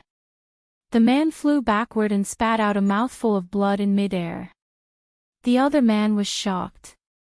The people who were sent to this courtyard were all children, and he didn't expect that there would be an expert among them. Although he didn't see clearly, he knew that the person who sent his companion flying and spat out blood definitely wasn't an ordinary person. Little bastard, you are courting death, the other man cursed, drew a knife from his waist, and slashed at Erhua. Seeing the knife, Erhua was a little afraid. The other man was very fierce and had a weapon. She didn't have any combat experience. Fortunately, the other party was very slow. Erhua took 2 steps back and dodged a few consecutive slashes from the other party. She didn't know what to do. Then, she remembered that she had a sword. In the next second, the other party was sent flying by the 4-meter-long sword that suddenly appeared in Erhua's hand, and his body was distorted in the air. Half of the wall was also sent flying. When Erhua ran out of the house, 7 or 8 people had already rushed into the courtyard. When they saw the 2 people lying in the courtyard, they all cursed and rushed over with their knives drawn. Erhua felt very wronged. These people all wanted to beat her up. She felt that she was being bullied. However, she had just sent a person flying with a sword, and this gave her some confidence. The small wooden sword in her hand grew bigger, bigger, and bigger. A 4-meter-long wooden sword that looked like a wooden plank appeared in her hand, and it directly stunned the people who were rushing over. Erhua slapped horizontally again and again, and again. It was as if she was slapping flies. The people who were rushing over were all sent flying back into the wall or out of the courtyard. More people jumped onto the wall and looked at the little girl in the courtyard who was waving the wooden plank with her eyes closed. They were all dumbfounded. "Who are you?" Deacon Lin, who rushed over, appeared in front of the door. He stared at the small figure in the courtyard and was a little puzzled. How old was this child? How could she be so strong? No matter how he looked at it, Erhua was just an ordinary person. The only thing was that she was terrifyingly strong. Under the fierce gazes of so many people, Erhua's face was full of grievance. She finally remembered who she was. "I'm your father." Deacon Lin was so angry that smoke was coming out of his head. He stared coldly at Erhua and ordered, "Take her down." On the roof of a house not far away, a man wearing leather armor was holding a telescope and looking at what was happening here. He was originally prepared to make a move, but when he saw the wooden plank in Erhua's hand, he felt that he could wait a little longer. As expected of the princess, as expected of His Majesty's daughter. Although she is young, she has the demeanor of His Majesty. The man praised with a smile on his face. First, set a small goal, such as 1 second. Remember, bookseller's residence.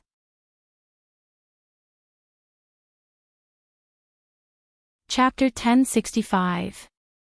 Although the words, "I'm your father," were spoken in a soft and adorable voice with a tinge of grievance and doubt, it still made Deacon Lin's face turn green. Although Deacon Lin was considered a big shot in Yujiang City, he was only at the bottom of the hierarchy in the Yun nation. However, his past had distorted his self-esteem. Therefore, at his command, dozens of people on and off the walls pounced on Erhua. The scene was spectacular. However, under the force of the wooden door in Erhua's hand, they were sent flying one by one. However, even though Erhua waved the wooden door like a fan to fend off the flies that pounced on her, her movements revealed flaws. A person standing in the distance approached her like a shadow. His bony hand reached out to grab Honeysuckle's face. Honeysuckle was startled by the sudden appearance of the person. He could even smell the fishy smell coming from the other person's fingers. He immediately jumped back and swung his wooden sword with all his might at the person without thinking. This gave the others a shock as well. Her speed was twice as fast as before. The silhouette who had suddenly appeared thought that the other party was still a child who was just a little stronger. He wanted to take her down with one move, but the wooden sword that had suddenly doubled in speed caused panic to appear in his eyes. His body only managed to dodge halfway before he was directly slapped to the ground. Smack! Smack! Smack! Erhua seemed to be startled and kept slapping the wooden door in her hand. When she stopped, there was only a pile of flesh and blood left on the ground. Seeing the puddle of things on the ground, Blossom burst into tears. This was the first time she had killed someone in her life. Not to mention killing someone, even those rats and birds were given to her by Zhu Hua.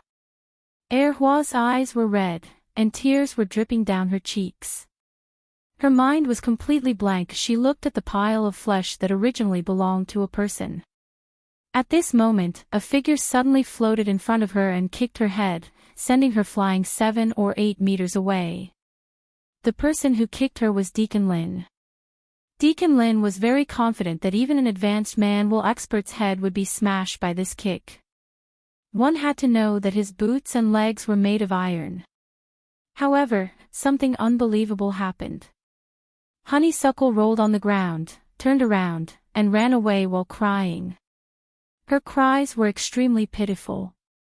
Anyone who saw it would feel sad, and anyone who heard it would shed tears. However, the man on the rooftop had no intention of making a move. Instead, he was a little disappointed. The order from above was to let the little princess suffer a little and hone her skills. He agreed with this point. How could an aboriginal child be pampered like those foreigners? Furthermore, this was a princess. She was born with the strength of an earth will expert and bore the hopes of all the aboriginals. This Deacon Lin was merely at the pinnacle of the man will level and was merely at the threshold of the earth will level. With the little princess's strength as an earth will expert at birth, she could slap him to death with a single slap. He could only watch as the wooden sword in Honeysuckle's hand shrank to the size of a palm. Honeysuckle turned around and ran away while crying. Although Deacon Lin wanted to chase after him, he realized that the other party's speed was faster than he expected. This caused him to be slightly shocked.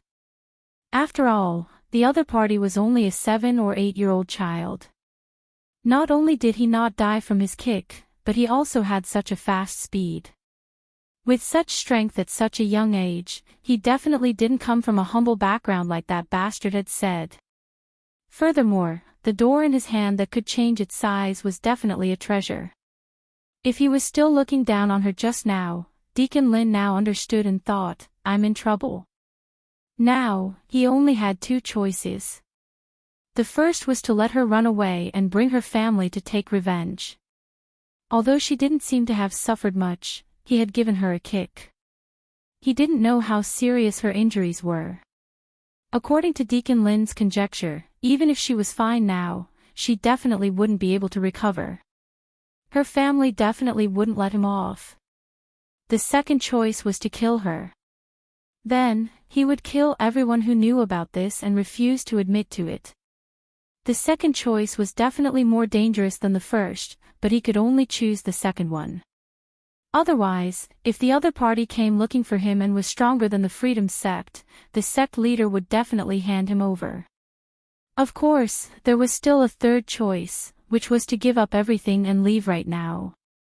However, he didn't even know who the other party was or what their background was. If he gave up everything in Yujiang City and fled in a sorry state, no normal person would do such a thing. Although it sounded like a long time, in reality, it was only a few seconds. These thoughts flashed through Deacon Lin's mind and he directly chased after her. From his point of view, although that little brat wasn't slow and had great strength, he didn't have any tricks up his sleeves. He was definitely not a match for him. Honeysuckle cried as she ran out. She was mainly frightened.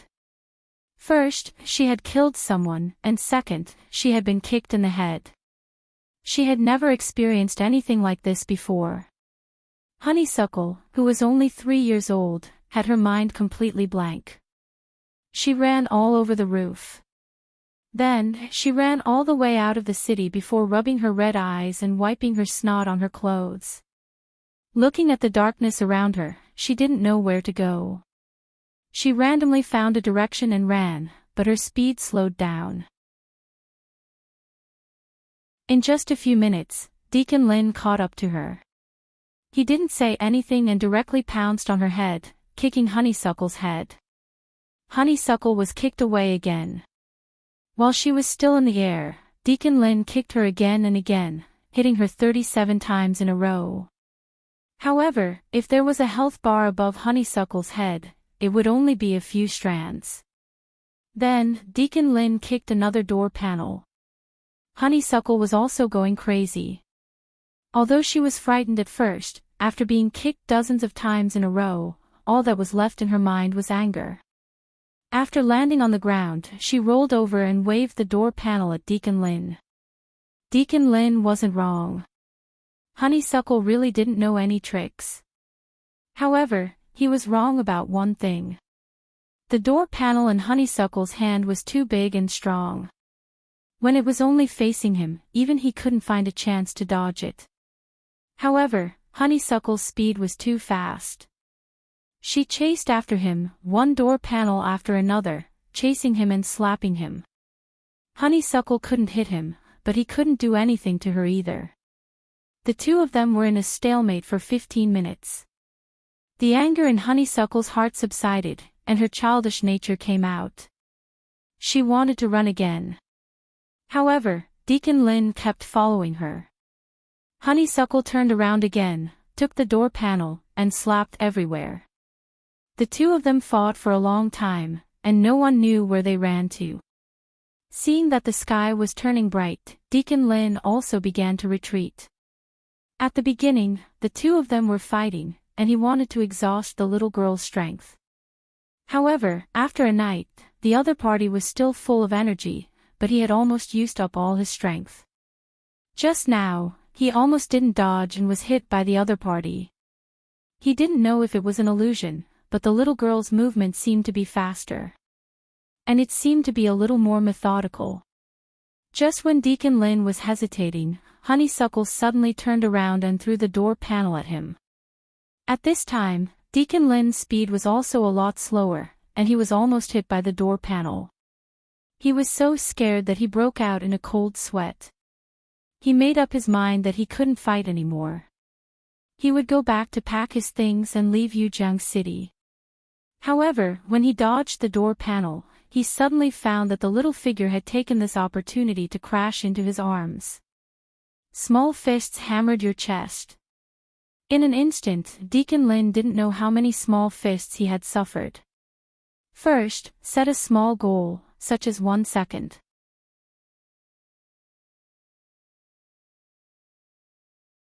Chapter 1066. In the past, Renbochin had a unique skill called the Tortoise Fist. At this moment, Honeysuckle was self-taught and automatically learned the first skill. She rushed into Deacon Lin's arms and punched him. Deacon Lin felt as if he had been hit by countless hammers. His chest bones and internal organs were almost all broken into pieces, and his blood and internal organ fragments spurted out. He flew into the air and stopped breathing. His eyes were wide open and filled with indignation.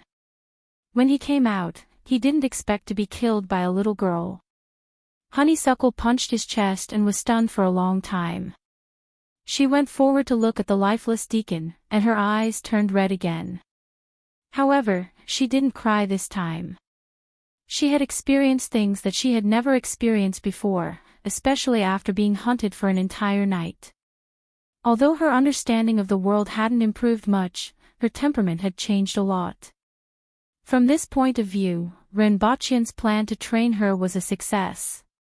Honeysuckle was very hungry. She had never been so hungry since she was young, and her stomach felt like it was overturned. However, she had to find her small wooden sword first. After this night, she suddenly understood that only that toy could protect her in the outside world.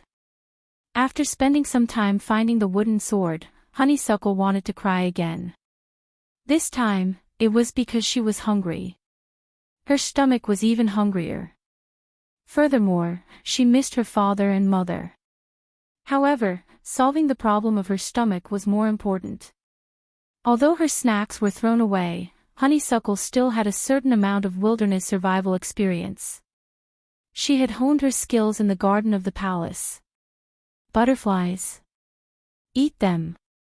Flowers. Eat them. Aphids. Eat them. Cicadas. Honeysuckle. Honeysuckle was in a small forest. She walked in circles, grabbing insects, flowers, and a pitiful number of berries and stuffing them into her mouth. After spending half a day, she finally felt less hungry. Honeysuckle then followed the original path. She wanted to return to the palace. She had to find the previous city before she could take the train back. The outside world wasn't as fun as she thought it would be. Not everyone was as friendly as the people at Shanhui House. However, she didn't know how far she had run last night, but she soon got lost. Honeysuckle was at a loss as she looked at her unfamiliar surroundings. After standing there in a daze for a long time, he could only choose a random direction to walk in. Behind her, the man who had watched her being chased and beaten for an entire night landed near Deacon Lin's body. With a cold smile on his face, he crushed Deacon Lin's head before continuing to follow behind her. Although the little princess was still very young, he realized that the little princess had improved a lot in one night. In the beginning, he did not have the strength to fight back and only knew how to swing the door around randomly. Later on, he gained some skill and even deliberately revealed flaws.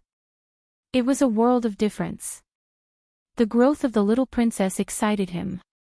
After all, the little princess's starting point was already so high. Coupled with her speed of growth, he believed that the little princess would become a strong person not weaker than His Majesty in the future. Witnessing the growth of such a powerhouse, even if it was just a small part of it, was enough to make him proud when the little princess grew up. The wild dog curled up into a ball. At this moment, he and the other three were all tied together, with bruises all over their faces. "Brother Go, tell me, how could you have made such a mistake?" The ugly man complained gloomily. Yesterday, when the few of them sent the little girl over, they went back to discuss what rewards they could get and imagined the future. They did not expect to be caught in the middle of the night. First, they were beaten and kicked. Then, they told everything about the little girl and were thrown here. It was said that they would wait for Deacon Lin to come back before dealing with them. Wild Dog's face was gloomy. His eyes were filled with madness and viciousness. In his heart, he was thinking about how to take revenge on those people last night. He also wanted to take revenge on the restaurant owner. That little girl was actually a master. Why didn't anyone tell him?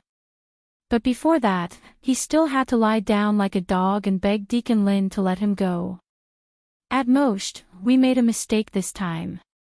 When Deacon Lin comes back, he will at most punish us.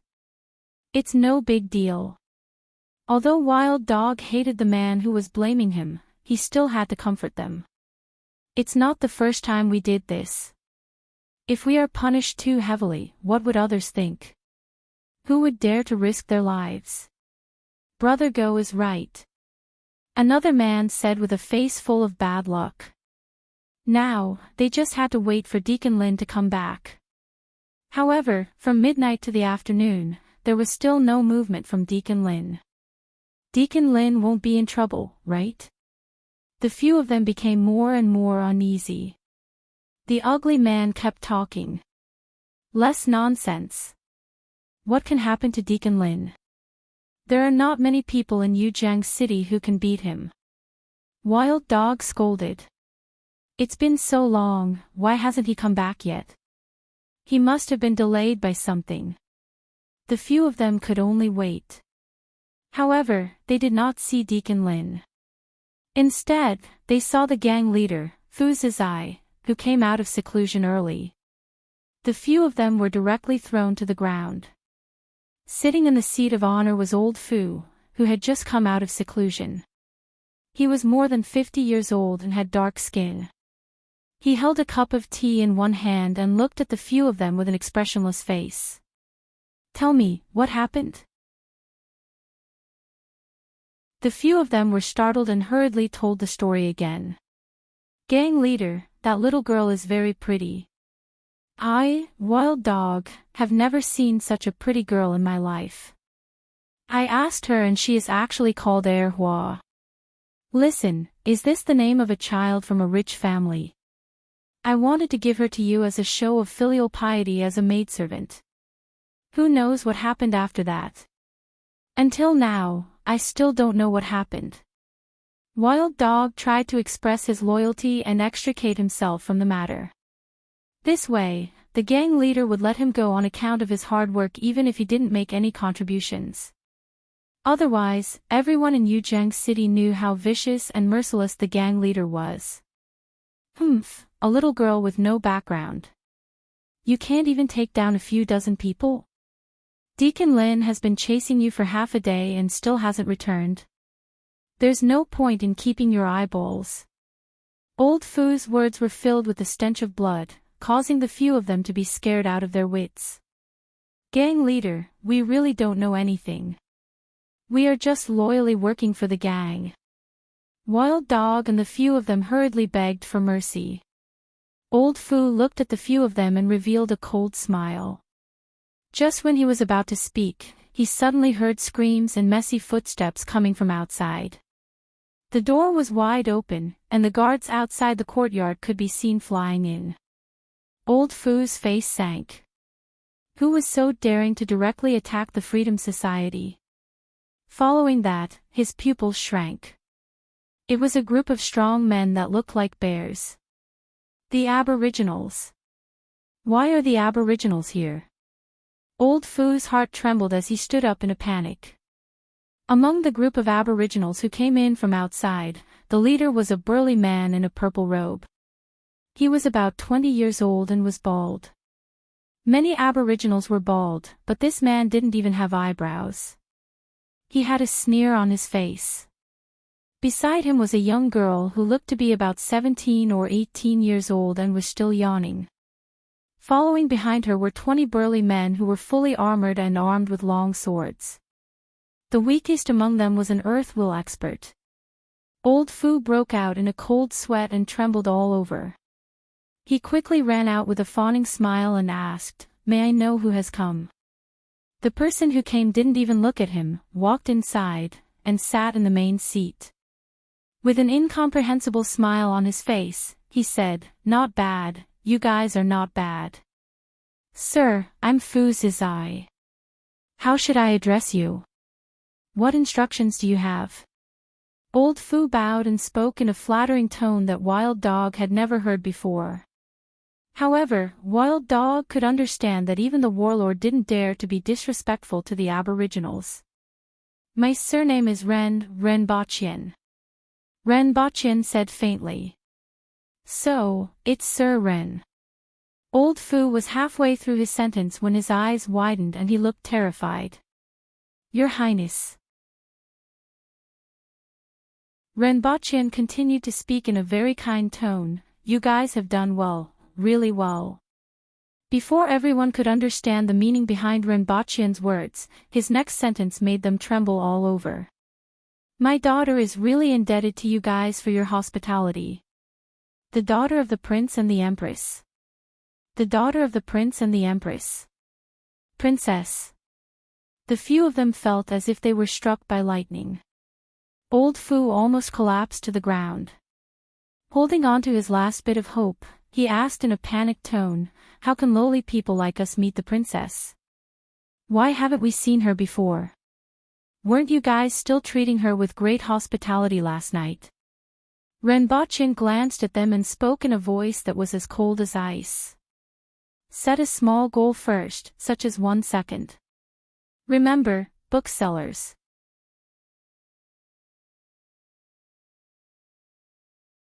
Chapter 1067. Ren Bachien's words scared them out of their wits. In Wild Dog's heart, their powerful and ferocious gang leader was trembling like a sieve. Guangzhou Literature Network. Your Highness, I just came out of seclusion. I don't know anything. It was these people who acted on their own and offended the princess. I really don't know anything. Old Fu's face was full of panic and despair. "It doesn't matter." Ren Bachien waved his hand. His simple and calm words gave old Fu a glimmer of hope. However, the next sentence sent him into an icy abyss. Money, power, and women, you have enjoyed all that you should have, so you have no regrets in death. When I came here, I asked someone to inquire about what you have done over the years, so you won't die unjustly. Renbochin said in an extremely calm voice. He didn't even look at the people below him. Bean-sized beads of sweat rolled down old Fu's forehead, his lips turned pale, and his eyes were filled with fear and unwillingness. However, in the next second, old Fu suddenly jumped up, broke through the roof, and fled into the distance. He didn't dare to attack Renbochin and only hoped that he could escape. It wasn't impossible. Although Renbochin had brought Earthwill experts with him, it was common knowledge that the Aboriginals were very strong, but their explosive speed was relatively average and their body techniques were even worse. If it were just these guards, it wasn't impossible for him to escape. However, Renbochin didn't only bring the winged cavalry. Renbochin got up and rubbed the head of Lin Chaola, who was dozing off, and said, "Get up and get to work. Bring him back, alive. I will add a chicken drumstick for you tonight." She was the cheapest spirit wool expert. Lin Chaola slapped Renbochin's hand away and leaped out of the roof that old Fu had smashed open. Within a few minutes, she returned with a black-faced and trembling old Fu. "Your Highness, kill them all." The guards who came with her showed a sinister smile. "Hang them. Set up a row of poles in front of the door and hang them all." Renbochin's words decided the fate of everyone in the Freedom Club.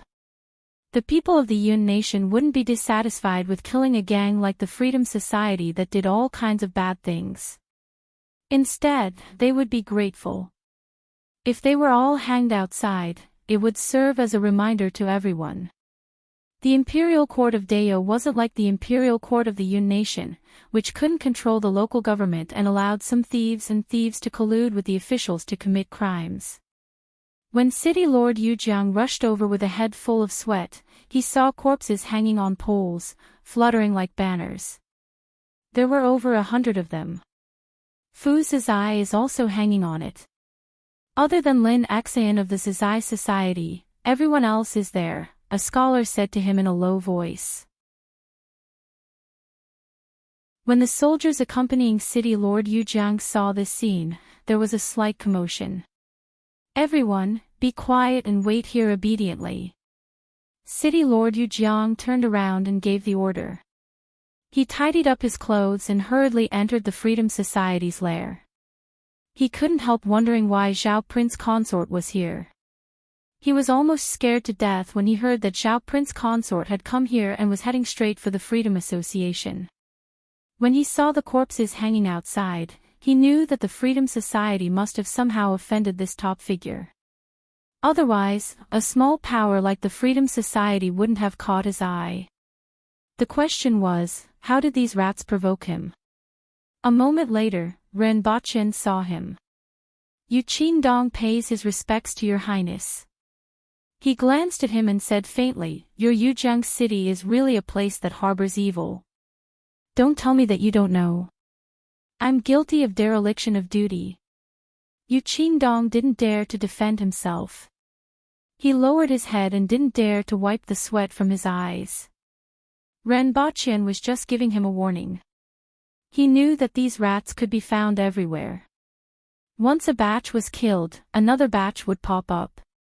Besides, other than the Freedom Society, everything else in Yujiang City was in order. Yu Qingdong was considered a talent, so he naturally wouldn't make things too difficult for him. "It's good that you know that you are guilty. If there is a next time, I will only see your head." Yes. I know my mistake." Yu Qingdong repeatedly responded, even though he didn't know what Renbochin meant by, "there is a next time."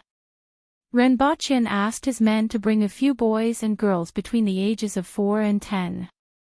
Everyone was full of fear. Renbochin looked at them and couldn't help but give them another warning.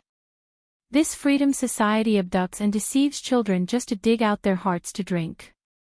Such people can actually live until now. Yu Qingdong's forehead was sweating again. It's my dereliction of duty. You even dare to have designs on the princess, ha? Ren Baqian sneered with a murderous look. Yu Qingdong almost collapsed to the ground when he heard this. The princess came to Yujiang City. The Freedom Society dared to have designs on the princess. If I knew that you were so eager to die, I would have sent you to the netherworld. I will spare your life this time. Send these children to settle down and find their families. Ren Baqian waved his hand. Yu Qingdong made arrangements for these children and held a banquet at the warlord's residence. This time, Ren Baqian didn't refuse. After giving them a warning, he met with the local officials at an appropriate time to let them do their work with peace of mind. Although he came for Erhua, he also had to represent the court's attitude. The next evening, Ren Baqian stood on the second floor of a restaurant on Guan Road and looked down. Erhua was right below. At this time, Erhua was dirty, had stains on her small face, and her clothes were a little torn. Most importantly, she was surrounded by a few young beggars. Ren Baqian didn't expect that in one night, Erhua would actually recruit a few young beggars and become the chief of the beggar sect. It was said that in a temple outside the city last night, Erhua snatched the sleeping quarters of a few young beggars and showed off her skills. She was immediately regarded as a celestial being by those young beggars. In the alley diagonally opposite the restaurant, 2 flower and 5 little beggars were facing 3 or 4 adults. Both sides were talking about something, and it seemed like they were fighting over territory. Among beggars, this kind of situation was very common. Erhua didn't know what the other party said, but she seemed very angry. She then rushed over and punched and kicked those beggars to the ground before leaving the alley with a few cheering young beggars. The princess has finally learned to talk with her fists. The imperial guards standing beside Ren Baqian were so touched that tears almost fell from their eyes when they saw this scene. These imperial guards had watched Erhua grow up. In the past, she only used her fists to cause trouble, but now, she had finally learned to fight for territory with her fists. Ren Baqian's mouth twitched. Was this something to be happy about? However, looking at Erhua's dirty appearance, Ren Baqian felt a little suffocated and distressed. Although Erhua often rolled on the ground and dug tunnels in the palace, making her look like a muddy ball, that was completely different from what she was doing now. Ren Baqian really wanted to rush down now, give Erhua a good bath, and let her have a good meal.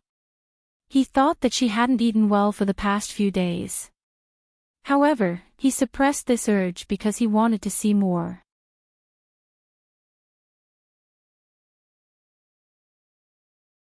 Chapter 1068. After a day of depression, Honeysuckle felt much better now. After all, she was still a child. She would forget about her sadness when she saw something new.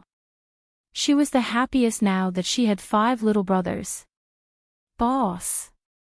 A young beggar handed over a piece of cake. This was the best thing he had begged for today. It was only bitten, and there wasn't much dust on it. Call me Dad.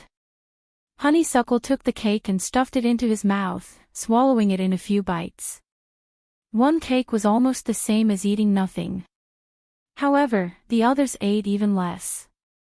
Honeysuckle's eyes began to wander around a mouse that was peeking its head out in the corner of the dilapidated temple. His face revealed a greedy expression. However, half of that fellow's body was still in the hole. He had to wait for it to run out before he could make a move. Dad. The young beggar didn't have any moral integrity and immediately changed his address. To him, surviving was the most important thing. As for moral integrity, as long as he was given a bowl of porridge, he would be fine with calling him Grandpa. Moreover, this new boss was very powerful. Those who bullied them before were all defeated by the boss today. He believed that he could beg for more food in the future. That way, it would be easier for him to survive. Dad, you're so powerful. Can you teach us? The young beggar had a fawning expression. If he could learn 10% of the new boss's skills, he wouldn't have to be afraid of being bullied in the future. Honeysuckle rolled his eyes and thought about it seriously. Then, he told them, eat more meat. Boss, you've eaten a lot of meat. The few of them were a little surprised. Unless they could catch a bird or something, they wouldn't be able to eat meat for a month.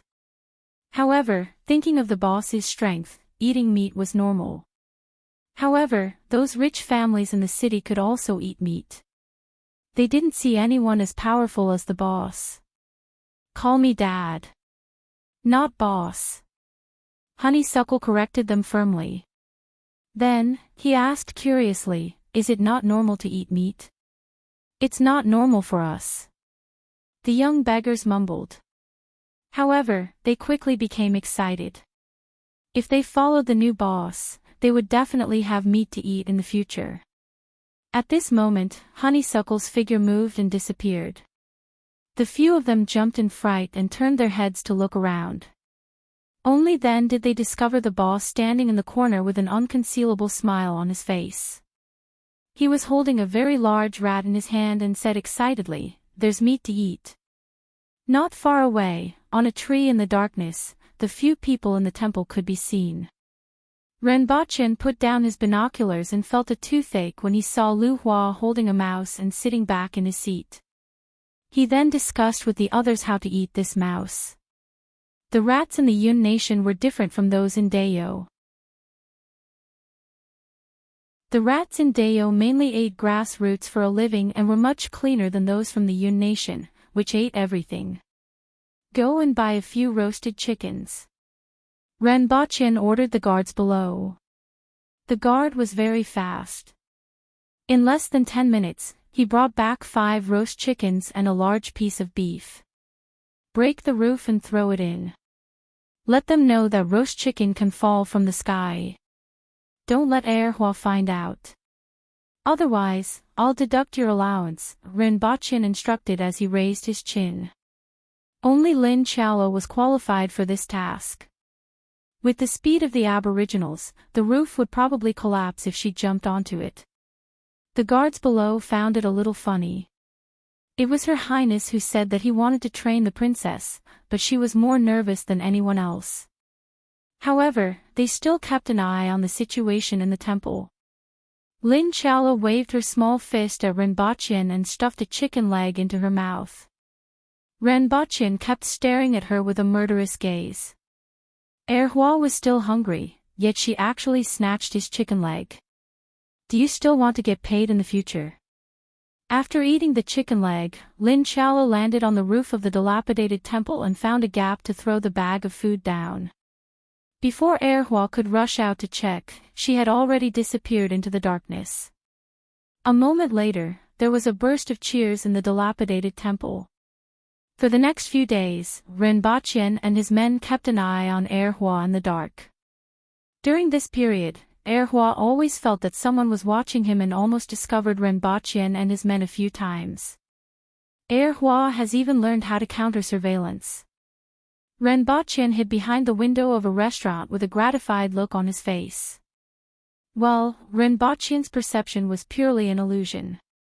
After all, the gazes of this group of people were too fixed on him. Anyone with a little more sensitivity would be able to detect it. Your Highness, there are more than 20 beggars in front. I'm afraid they are here to cause trouble for the princess, a guard whispered into Renbochin's ear. Renbochin nodded slightly and continued to observe from behind the window. Behind him was a group of guards who were peeking their heads out. A group of people squatted behind the window like fools. Below, Erhua clasped her hands behind her back and looked at the people on the street with longing in her eyes. She especially looked at the children whose hands were held by the adults at home. She missed her father and mother a little. She was very distressed because she didn't know how to go back. She also didn't know if her father and mother would find her. She simply didn't expect that her biological father had been hiding in the dark and following her for many days. On the other hand, those little beggars were scattered on the street looking for people to beg for money. They were often scolded and sometimes beaten, but that was when she had to step in. She was the one who took care of those little brothers, and only she could beat them. She had already discovered that the people here weren't as strong as the people inside and outside the palace. They could be said to be very weak. Even the people on the street that she had seen when she sneaked out of the palace were much stronger than the people here. While she was letting her imagination run wild, she suddenly heard a shout coming from nearby. She turned her head and saw her little brother, Fuji, being kicked and trampled on the ground. Many people wearing patched clothes were looking at her. "What are you doing? Let go of Fuji." Erhua fearlessly took a few steps forward and shouted in an indistinct young girl's voice, sounding a little angry. "It's this little bitch," a beggar pointed at Erhua and scolded. On the second floor, Renbachian's eyes flashed, and the many guards behind him emitted a cold murderous aura. "Little bastard, kowtow to me a few times, and I'll let him go." The leader of the beggars was very strong and sneered at Erhua. At this time, a few other little beggars also ran behind Erhua and looked worriedly at Fuji, who was being stepped on. Although they were a little scared and their legs were trembling, they didn't run away. "What's kowtowing?" Erhua looked blankly at the few little beggars around her and asked. "I'll kowtow to you, and you'll let Fuji go," a skinny little girl bit her lip and shouted at the other side. "Pfft, who do you think you are? Hurry up and kowtow, or I'll trample him to death," the beggar who was stepping on Fuji's back said viciously. "Boss, don't worry about me. Run. Call me Dad." Erhua stubbornly corrected the way she addressed him. "What did she say? Call him Dad. A little bastard wants you to call him Dad."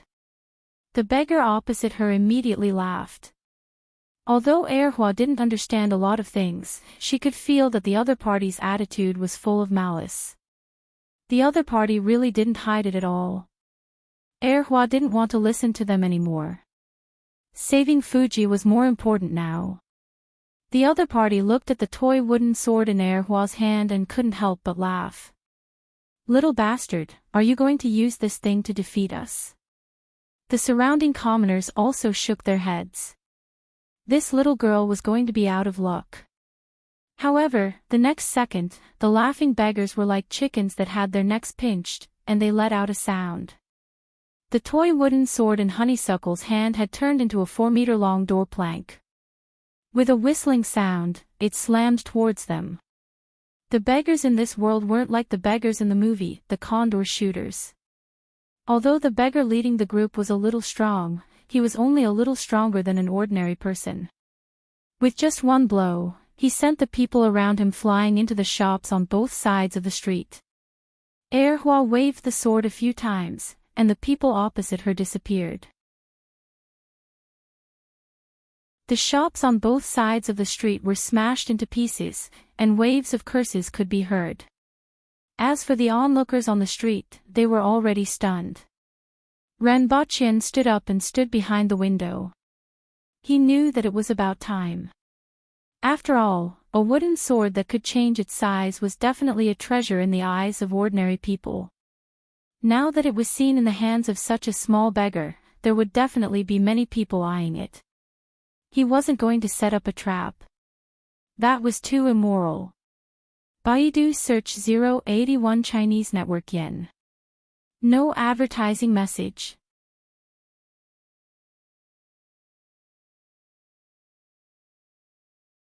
Chapter 1069. In the eyes of 99% of the people, the wooden sword was an incredible treasure. After all, a weapon that suddenly grew an inch, a foot, or even 10 feet could kill the opponent. However, in the eyes of a spirit will expert who had condensed a heaven-grade weapon, it was just a toy. The condensed heaven-grade weapon was a part of the owner's body and was equivalent to an extended limb. It was completely connected to the owner's mind and had all kinds of unique functions. Being able to grow and shrink was just a very common characteristic. Renbochin felt that letting Erhua wander around the streets with a treasure in the eyes of others was akin to fishing. He was ready to bring Erhua back at any time. However, to his surprise, none of the experts had any designs on Erhua. All of them obediently stayed in their sects and didn't step out of their doors, as if they had transformed into homebodies. Only 2 manual experts who weren't afraid of death went to find trouble with Erhua. Then, the imperial family had 2 more members. Renbochin got someone to ask around and realized that the news of him being here had long been known by those well-informed sections. This place wasn't far from Yujiang City. The members of the Freedom Society were still hanging on the wooden poles to dry, and the sects were all extremely well behaved. No matter how good a treasure was, it still required one's life. Under such circumstances, Renbochin waited for a few more days. He watched as Erhua gathered more than 50 people and unified half of the beggars in the city before appearing in front of her. Erhua sat in the dilapidated temple in a daze. Now that she had more than 50 subordinates, she naturally didn't need to go out and look for food anymore. She didn't understand what it meant to fight for territory or to gather subordinates. In fact, these people took the initiative to come to her and became her subordinates after being beaten up by her. However, there was more food than before, which made her very happy. Her face wasn't as dirty as it was a few days ago and was now very clean. She was still wearing the same clothes that she came out of the temple, but they had been washed and mended. There were 2 bonfires outside the dilapidated temple with 2 broken pots on top. The beggars threw the things they begged and some wild vegetables into the pots to stew. The surrounding people glanced at the big pots from time to time and then at the dazed young lady sitting in the temple. Although they were reluctant at first, after being beaten up by Erhua, they also felt that there was nothing wrong with following such a powerful boss. People like them, who lived at the bottom of society, were even lower than rats. Who knew when they would die on the streets? Starving to death, being beaten to death, or even being bitten to death by other people's pets, no one cared. And a boss who could stand up for him would at least be able to avenge him. Especially since boss was still so young, he would definitely become more powerful in the future. However, many people knew that their boss was different from them. Just by looking at the clothes she was wearing, they knew that it wasn't something an ordinary person could wear. Perhaps boss had accidentally ended up here and would leave soon. In that case, they would have to continue living their previous lives. It's done. Let's eat. The girl who had been stirring the pot with a stick cheered. She found a bowl and scooped a big bowl for Honeysuckle. Although the bowl was a little broken, it was the best one around. Just as everyone was lining up to scoop food out of the pot with broken bowls, the sound of heavy footsteps attracted everyone's attention. A bald man in a purple robe walked out from the darkness. His steps were slow but steady, giving everyone a great deal of pressure. Following his appearance, several ferocious-looking burly men appeared in front of everyone. Even if they didn't introduce themselves, everyone would still be able to recognize them. Aboriginals. They used to be barbarians and were now the masters of the Yun nation. What were they doing here? Everyone was a little panicked. Wherever these aboriginals appeared, there would always be massacres. Even the bravest people didn't dare to step forward and ask why they were here. Everyone was pressured by the other party's footsteps and couldn't help but retreat. Many people looked at the girl in the temple to see what she would do. When they looked over, they only saw the girl's face full of surprise. Father! Honeysuckle ran into Renbochin's arms in a flash, and tears fell down her cheeks. Although she was the one who ran away from home, she missed her father and mother very much. Renbochin took Honeysuckle's head hammer and punches on her chest. He patted her head and looked at everyone, causing them to lower their heads involuntarily. Everyone was shocked. What did boss say just now? Father. This aboriginal youth was boss's father. Boss was an aboriginal. Renbochin's stomach hurt from Honeysuckle's hammer. He put his hands under Honeysuckle's ribs and picked her up. After carefully sizing her up, he gritted his teeth and said, "Have you grown up? You even learned to run away from home." With reddened eyes, Honeysuckle kicked Renbochin and asked, "Why did you only look for me now?" This time, Renbochin's stomach really hurt, and his head kept twitching. He held his stomach with one hand and groaned. "You didn't even leave a note. Where can I find you? It's good enough that I can find you. Otherwise, you can only be the chief of the beggars sect." Renbochin didn't mention that he had been following Honeysuckle for half a month. Honeysuckle was a little embarrassed and hit Renbochin's head again. She bumped into his arms and said, "I miss my father and mother. Let's go home then." Renbochin patted her back and said softly. Honeysuckle had suffered a lot during this half a month, and educating her was something to be done when they returned home. "Okay." Honeysuckle nodded and jumped out of Renbochin's arms. She took a few steps back, stretched out her hand, and drew a circle behind her. "They are under my protection." "Do you know what protection means?" Renbochin couldn't help but tease her. "They pay me protection fees, and I stand up for them." Honeysuckle raised her small face and said proudly. "Who taught you that?" Renbochin raised his eyebrows. "Oh, there wasn't such a thing. Brother Renxia." Renbochin sneered. That guy was dead meat. Honeysuckle seemed to have thought of something and suddenly ran back to the rundown temple. She came out with a broken bowl and raised it in front of Renbochin. "The best is for Dad." Renbochin immediately beamed with joy. In the past, Honeysuckle never shared any with him when she was eating rats. It had only been half a month, and she was already so sensible. He took the slightly greasy bowl and looked at the messy things inside. There was also a strange smell.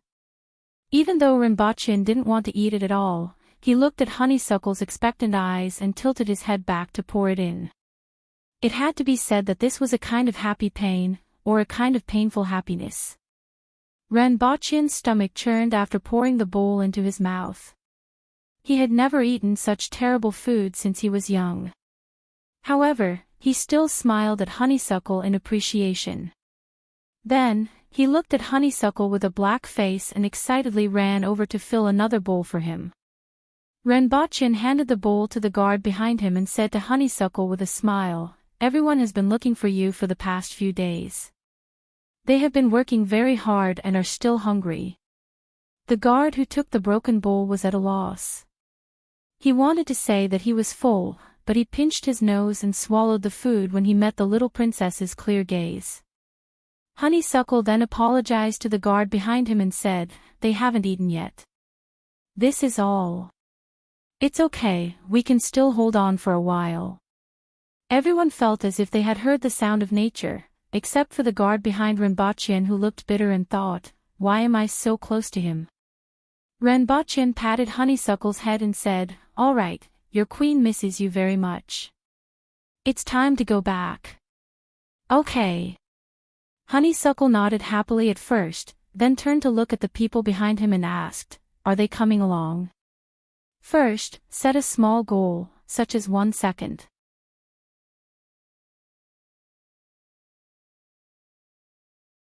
Chapter 1070. Since the appearance of Renbochin and the others, the dozens of beggars at the bottom of this world had been feeling uneasy. Although some of them would act like evil beggars and bully the obviously weak beggars in order to seize territory, everyone was the same when facing the aboriginals. They were no different from ants waiting to be judged. The only difference was that they would bleed a little more. What shocked them was the new leader. That girl, who was a few years old, was actually an aboriginal. She seemed to have a high status, at least from the looks of the young man.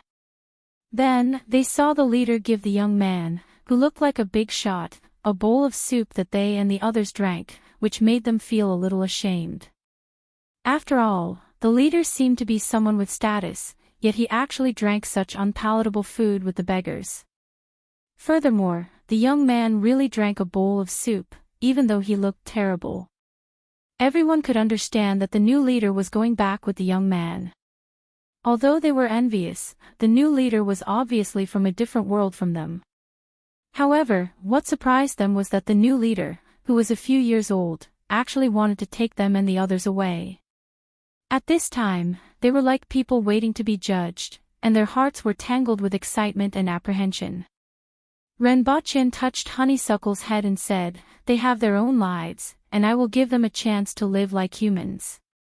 However, your world isn't suitable for them, and their world isn't suitable for you. Do you understand?" The beggars weren't very disappointed after hearing Renbochin's words. This was to be expected, wasn't it? Furthermore, the other party said that he would give them a chance to live like humans, which made them a little excited. If possible, who wouldn't want to live like humans? They are under my protection.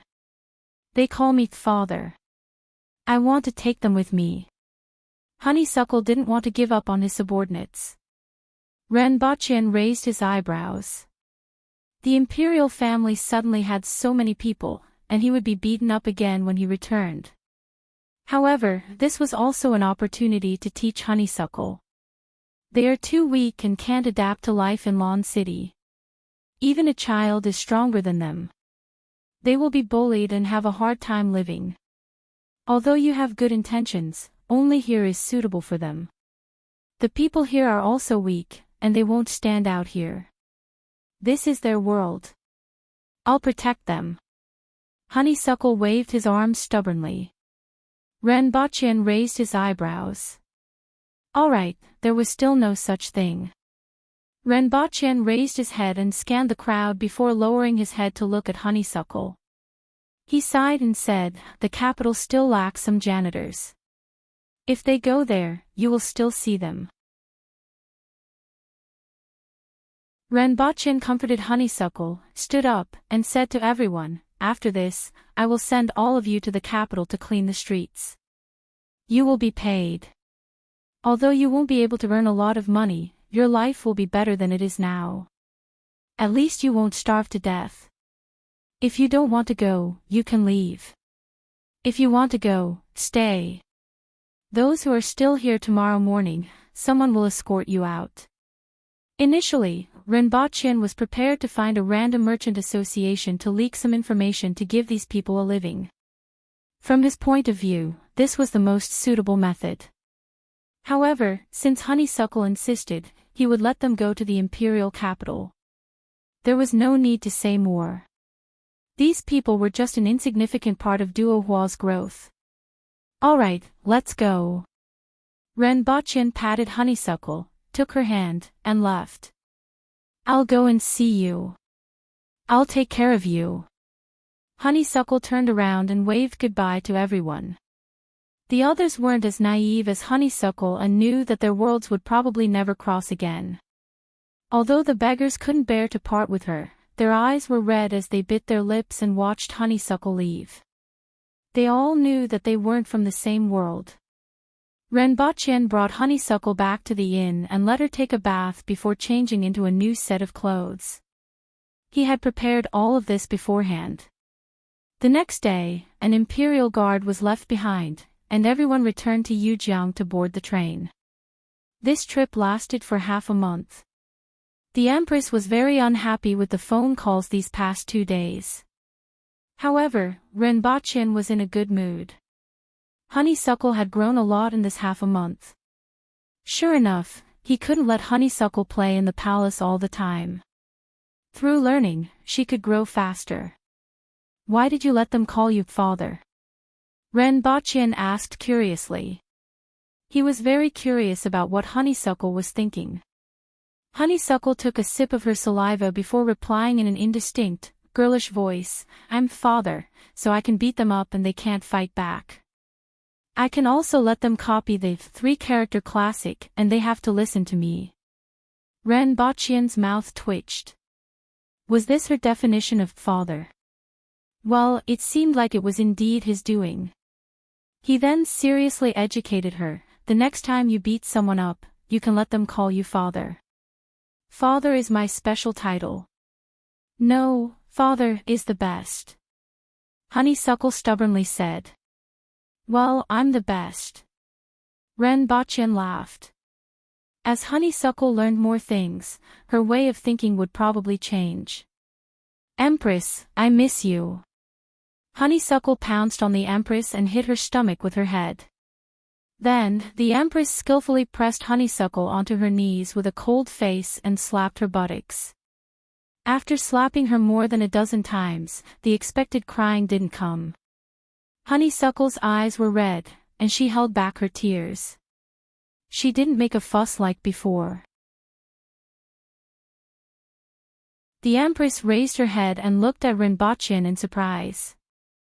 Renbochin leaned against a pillar and watched the warm mother-daughter interaction. He laughed and said, Honeysuckle has grown up and doesn't cry as much as before. If there's a next time. The Empress turned Honeysuckle around and placed her on her knees. Honeysuckle grimaced and her buttocks were swollen.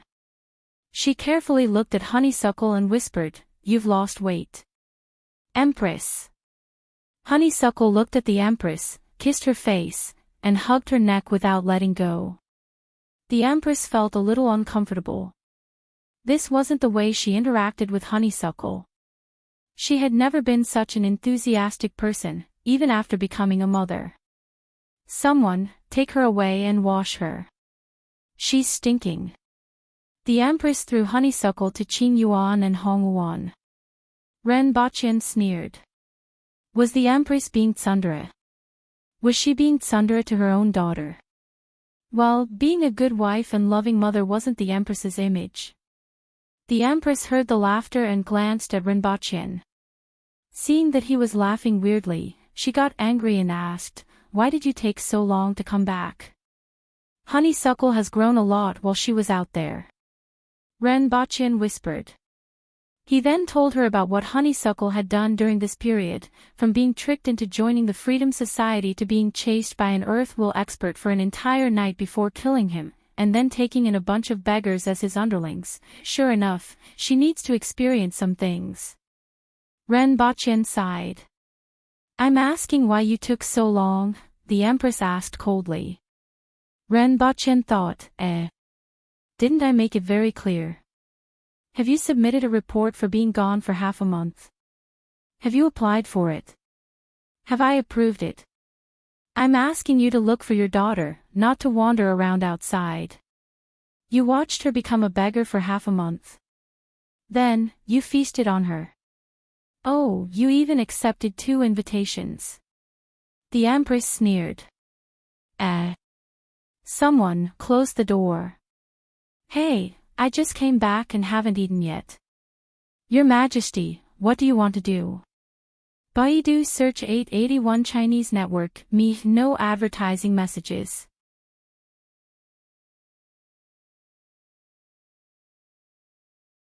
Chapter 1071. Hua went to kindergarten. Although Renbochin hoped to build a kindergarten after moving to the capital, that would take another 3 months. Taking advantage of Hua's absence, he sent her to the first kindergarten in this world a week after her return. Later, a second one would be built in the capital. There were about 100 children between the ages of 3 and 6 in the kindergarten, and only 1/3 of them were the children of court officials. The fertility of the Aboriginals was too low, and there were only so many children of the right age. There weren't many of them even if they were all sent here, and not everyone was willing to send them.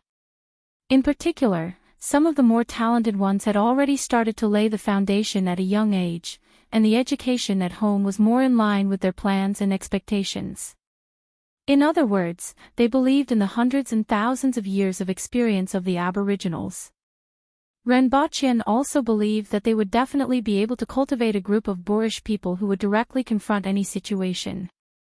Hua was also very excited to have so many children to play with. On the first day of school, she got along with all the children. Renbochin held the report in his hand and rubbed his forehead. There were another 100 more people in the imperial family. In just 4 hours, Honeysuckle had beaten all the children into submission. It seemed that her experience in the Yun nation made her particularly fond of winning people over by virtue. However, Renbochin felt that Erhua wasn't just like this. She actually didn't know how to interact with other children. She wanted to play with other children, but she used a different method. Honeysuckle believed that the identity of father could control everyone. As long as someone accepted this identity, they were her people. They had to listen to her, play with her, stand on the same line as her, and be protected by her. This reminded Renbochin of an anime character that he had seen decades ago when he was still an ordinary person. Whitebeard. Whitebeard wanted to have a family, and his dream was to create a huge family. Although Erhua had a different background and thought differently, they walked the same path. Renbochin had a slight guess that it was probably loneliness and the desire to dominate. The latter was easy to understand. Everyone had this kind of desire, and children would express this desire even more openly. As for the former, he and the Empress spent too little time with her. Although Zhu Hua was always with her, Zhu Hua couldn't replace her parents. Renbochin was busy, the Empress was a little arrogant, and the two of them weren't the kind of parents who were particularly close to their children. This was the result of not taking the parental work permit. Renbochin crossed his arms and pondered for a long time. He then put this matter aside and asked someone to call Shirgan and Tonglan over. Principal. The two of them greeted. The young people from the academy were still willing to address him this way, and he liked it. Get ready. You guys will make a trip to Great Xia. We're leaving tomorrow. What are we going to do? The two of them looked over curiously. One had to know that the plane was in the stage of preparing for its flight test. What was so important that they were asked to go to Great Xia at this time? Renbochin didn't hide anything from them and briefly told them about the Go Home organization. Right now, there is still a group of people resisting stubbornly. Let them have a taste of these 2 nuclear bombs. If they still don't surrender, let the other one hit their heads. It was only then that they realized that Principal Ren was about to unify the Great Xia martial arts world. Even Li Yuanzhu was part of this organization. Although the Aboriginals were very reckless, they still respected experts. In particular, Li Yuanzhu was ranked above His Majesty. Although all the Aboriginals believed that His Majesty could definitely kill her in a real fight, they did not believe that His Majesty could kill her. However, they had to admit that her strength was only below His Majesty's. Subsequently, the two of them became excited. Ever since they saw a nuclear bomb, there wasn't a single student who didn't think about it. Explosions were power. Over the past 3 years, the laboratory had been bombed so many times, which was enough to show that these guys were passionate about bombs. This time, they could actually use nuclear warheads to blow people up, which was enough to make these 2 dishonest guys excited. Tonglan stood up straight, looked up, and put her hands behind her back. Shirgan couldn't hide the smile on his face even though he had a full beard. Go back and make some preparations. Hand over the matters in your hands to others. Come back tomorrow morning. The people from the Department of Inspection will go with you. Someone will pick you up when you arrive in Great Xia. Understood. The two of them nodded and left. After that, Renbochin dealt with the matters in the capital. At present, 200,000 Aboriginals and 200,000 Jing tribe people had moved to the capital. Some of the Yun Nation's chambers of commerce had also opened shops in the capital, which had completely changed the capital. However, this was followed by conflict. The Aboriginals who had moved out from the 60,000 mountains were fierce, barbaric, and had no concept of law or discipline. They were completely respectful of the strong and had caused a lot of trouble in the capital. They had injured the Jing tribe people and the people of the Yun Nation, and there were even many fights between the Aboriginals. Although Renbochin had expected this situation, he still felt annoyed. There was really nothing wrong with other people calling the Aboriginals barbarians. If it weren't for the Empress, he wouldn't have a good impression of these troublemakers. After all, Renbachien had grown up on Earth, a world that operated according to order most of the time, and he naturally didn't like to disrupt order. After dealing with the matters in the capital, Renbachien strolled to a shop on Beihang Street with his guards. The 3 shops were the size of normal shops and were magnificently decorated. The words, "Tavern Heaven on Earth," were hung on the door. This was a shop that Renbachien had recently opened, and he liked coming here. As a northerner, he had a special fondness for the bathhouse culture. Compared to the baths in the palace, this place was more relaxing. There weren't many people inside. Renbachien walked in with a towel wrapped around his waist and saw Qin Chuan sitting in the pool with his hands on the edge and his eyes slightly closed. "Oh, it's your highness. What brings you here today?" Qin Chuan recognized Renbachien without even opening his eyes. "Minister Qin." Renbachien greeted him and sat in the pool with a scarf wrapped around his waist. The two of them briefly chatted about the situation of the Protectorate of the South and the 60,000 mountains. Recently, 2 more villages of the foreign races had been discovered, and some scouts had died. The army marked the locations and moved in other directions. After dealing with the people from Great Xia, they would gather experts to wipe them out. After the bath, the two of them swayed their bodies and went to the lounge on the 2nd floor. There was a group of aboriginal masseurs there, and the strongest among them was at the Kismet Heaven level. Although their movements were very barbaric, the effect was pretty good. More importantly, they were good-looking. Qin Chuan lay on the pure steel massage bed and gave Renbachien a thumbs up. "This place is pretty good. There are also masseurs in the capital, right?" "Of course." Renbachien nodded. He was going to transfer these masseurs to the capital. After all, it wasn't easy to hire masseurs who were at the Kismet Heaven level, and Renbachien could offer sky-high salaries. After most of the departments were transferred to the capital, the middle-level and low-level officials who stayed behind wouldn't be able to use such powerful masseurs. 4-way masseurs were enough. First, set a small goal, such as 1 second. Remember, book house.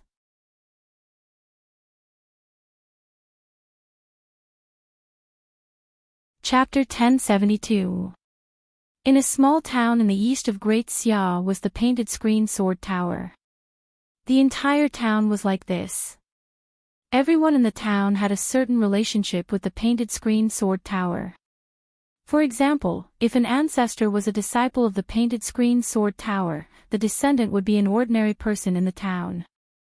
If a talented descendant appeared, he would become a disciple of the painted screen sword tower.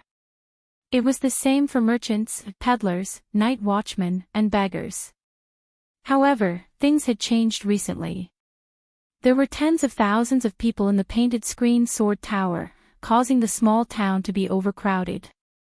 This situation had been going on for a few months. Although no one said anything and these ordinary people and low-level disciples didn't know what was going on, everyone could feel that a storm was brewing. The center of the town was where the reception hall was called Bright Sword Hall. At this moment, dozens of people were sitting in Bright Sword Hall. These dozens of people were the top experts of Great Xia. A stomp of their feet could shake Great Xia's pugilistic world. However, with so many experts gathered together, there was only a haze. Some had anger on their faces, some were unwilling, some were deep in thought, some were smiling, and some were expressionless. However, no one was relaxed. Ma Hongyu, Golden Child, Duke Yinyu, Elders Yang and Yan are in Sunstone Town in the north. Other than them, there are about 100 disciples. Gluttonous Duke, Blood Sea Demon, Lu Yi, Zhao Zhao Zhao, and Lu Su are in Gujiao Dam. There should be more than 10 experts that haven't been discovered. Su Gongso, Du Qian, Gao Yi, Tao Qian.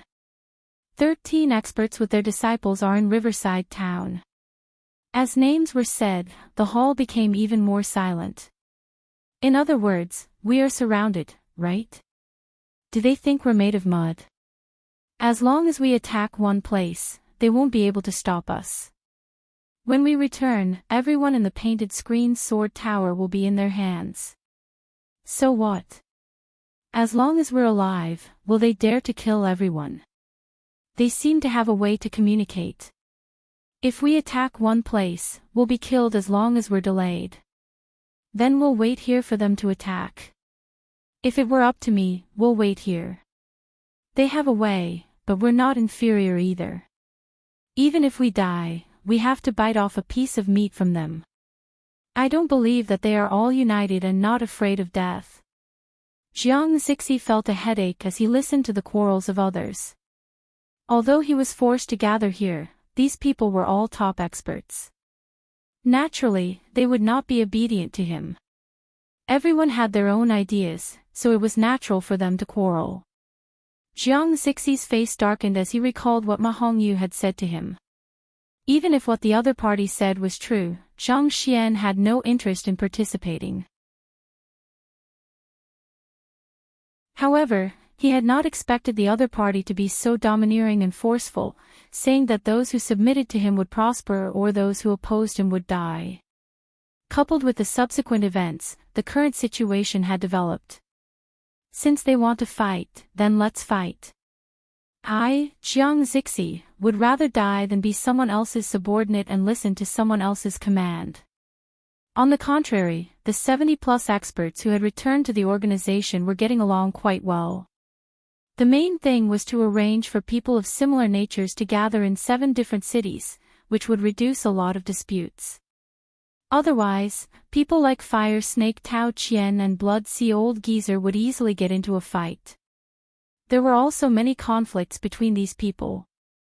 Some of the people who stood with Jiang Zixi had joined because of hatred. Shirgan and Tong Lan took 7 to 8 boxes from Renbaqian. Other than 2 containing nuclear bombs, the rest were some protective devices. They met up with the people from the Department of Inspection. Tai Yan, the head of the Department of Inspection, led the team, but was only responsible for protecting the 2 of them. They took a train to Yujiang City and then took a tractor to Great Xia. After arriving in Great Xia, people from Jingtian sect met them and went to Huaping Sword Tower. The person who came was Su Jiaojiao, the Jade Face Fox from Jingtian sect. She had stayed in Lan City with Lin Dong for a period of time and had a good understanding of the main officials there. Although Tai Yan had a scowl on his face, she didn't mind and smiled sweetly instead. The Aboriginals were like this. They weren't afraid and would argue with anyone they met. At present, they only had a scowl on their face and didn't look for trouble the moment they met. Renbaqian had already warned them before they came. As the main person, Tong Lan also put on a proud posture. On the other hand, Shirgan was rather calm, unlike the Aboriginals. At first, Su Jiaojiao wanted to worm some information out of Shirgan. However, despite his young age, Shirgan handled matters calmly and didn't have any thoughts about Su Jiaojiao's beauty. He was completely unlike those inexperienced brats. After a few tries, Su Jiaojiao changed her target. However, it was unknown whether it was because they were incompatible or because beautiful women naturally viewed each other with hostility, but Su Jiaojiao and Tong Lan bickered and ridiculed each other from the beginning to the end. After a few times, Su Jiaojiao finally gave up and became a guide.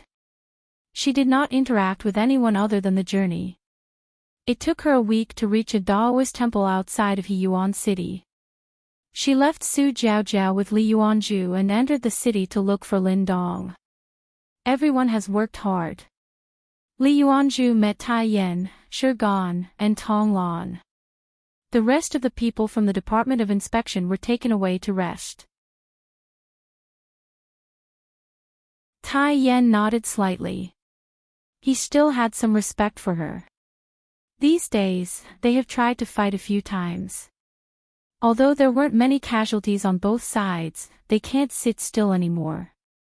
Since you are here, let's make our move in 2 days. Zhao Prince Consort has already told us what to do, right? I know. Give them a chance first. If they persist in going about things the wrong way, let's set off fireworks. Tong Lan raised her small face. Even in front of Li Yuanzhu, she still maintained her proud posture and spoke in a slightly contemptuous voice. Li Yuanzhu chuckled and didn't care about Tong Lan's behavior at all.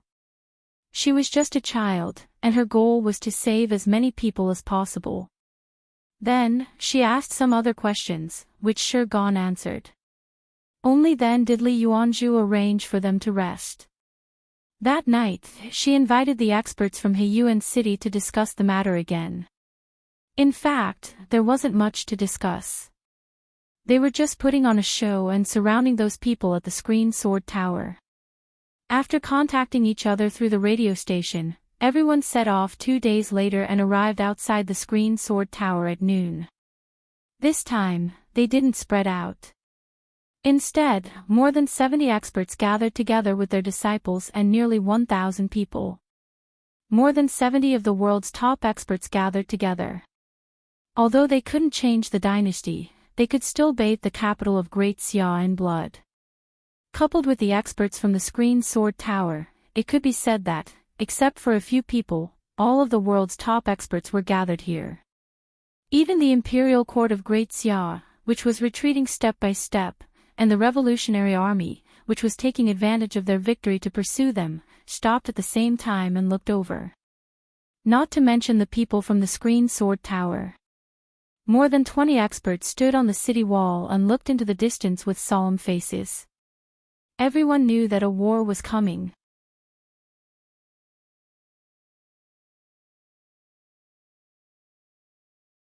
Chapter 1073. The people standing on the city wall knew that the other side had an overwhelming advantage in terms of strength. Other than Li Fu, who was ranked first, Qi Zixiao, and Hong Wu, who was ranked sixth, 6 out of the remaining 7 experts in the world were facing the other side. As for the top 100 experts, the other side had twice as many people as they did. However, they weren't ready to give up. Although this was not a war between races, nor was it a war of righteousness, everyone had their own beliefs in their hearts. It could be for freedom, hatred, justice, or other reasons. Although their starting points were different, those who could become the top experts in the world would definitely have their own beliefs and wouldn't be easily swayed. Moreover, the other side might not be a monolithic block. As long as they showed that they could cause a certain amount of casualties, the other side might not be willing to fight them head-on.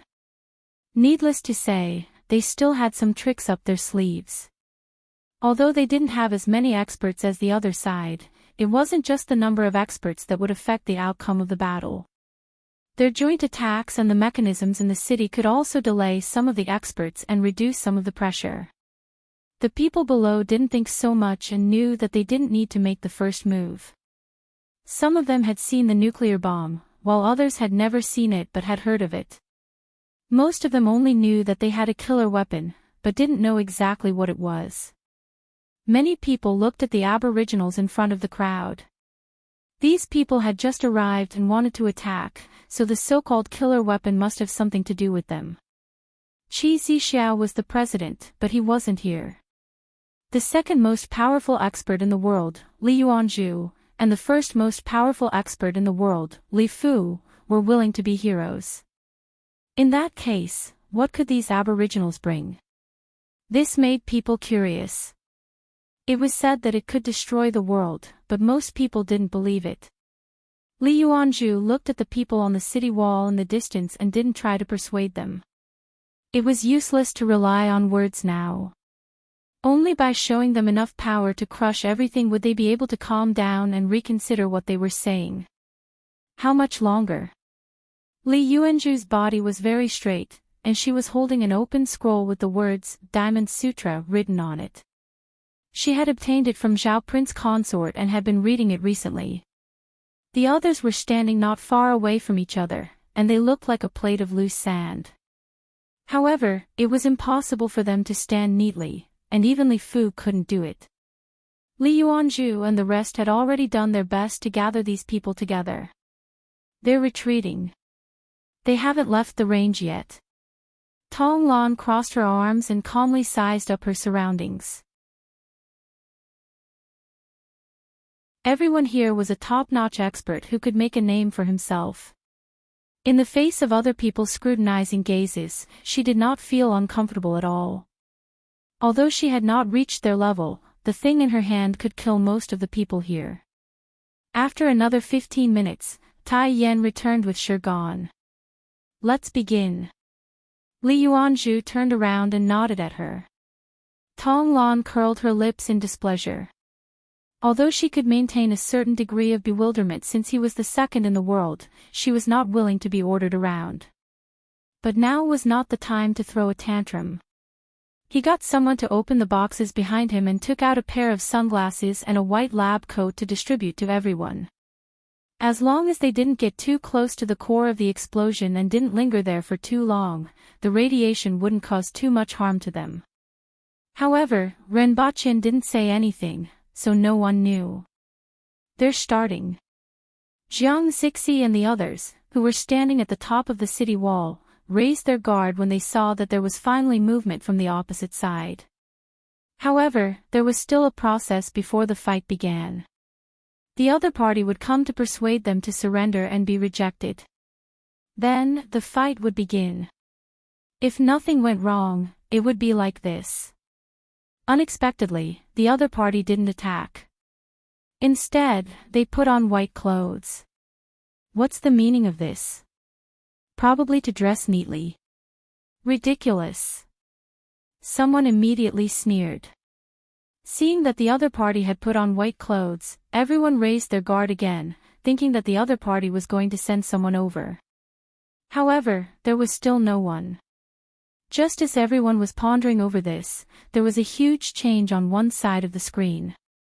15 kilometers to the left of the screen, an intense light burst out, and a huge fireball suddenly appeared in the distance. This was followed by a deafening explosion and a huge storm. Not good. Everyone, who had just been attracted to the screen, was almost blinded by the light. One by one, they closed their eyes in shock. They had been hit. Everyone retreated one by one, raised their guard, and was wary of the other party's sneak attack. However, the huge sound waves, the vibrations in the air, and the sudden gust of wind made all their senses overwhelmed by the destructive power. They couldn't feel anything else. At this moment, the people who were being held back by them didn't have any intention of sneaking an attack. Instead, they stared at the violent scene in the distance through their sunglasses. Even Li Yuanzhu and the others, who had seen it twice, were amazed, let alone those who had never seen it before. Looking at the huge flame rising into the sky in the distance, the ring-shaped flame formed by the dust in the middle, and the flaming mushroom above, they felt the vibration under their feet and the sweeping gust of wind. All of them were shocked. Fear arose in more than one person's heart. None of them could say a word. This had completely transcended the power of a human. No one would doubt that this was an attack from a deity. Then, everyone was covered in a layer of dust from the shock wave.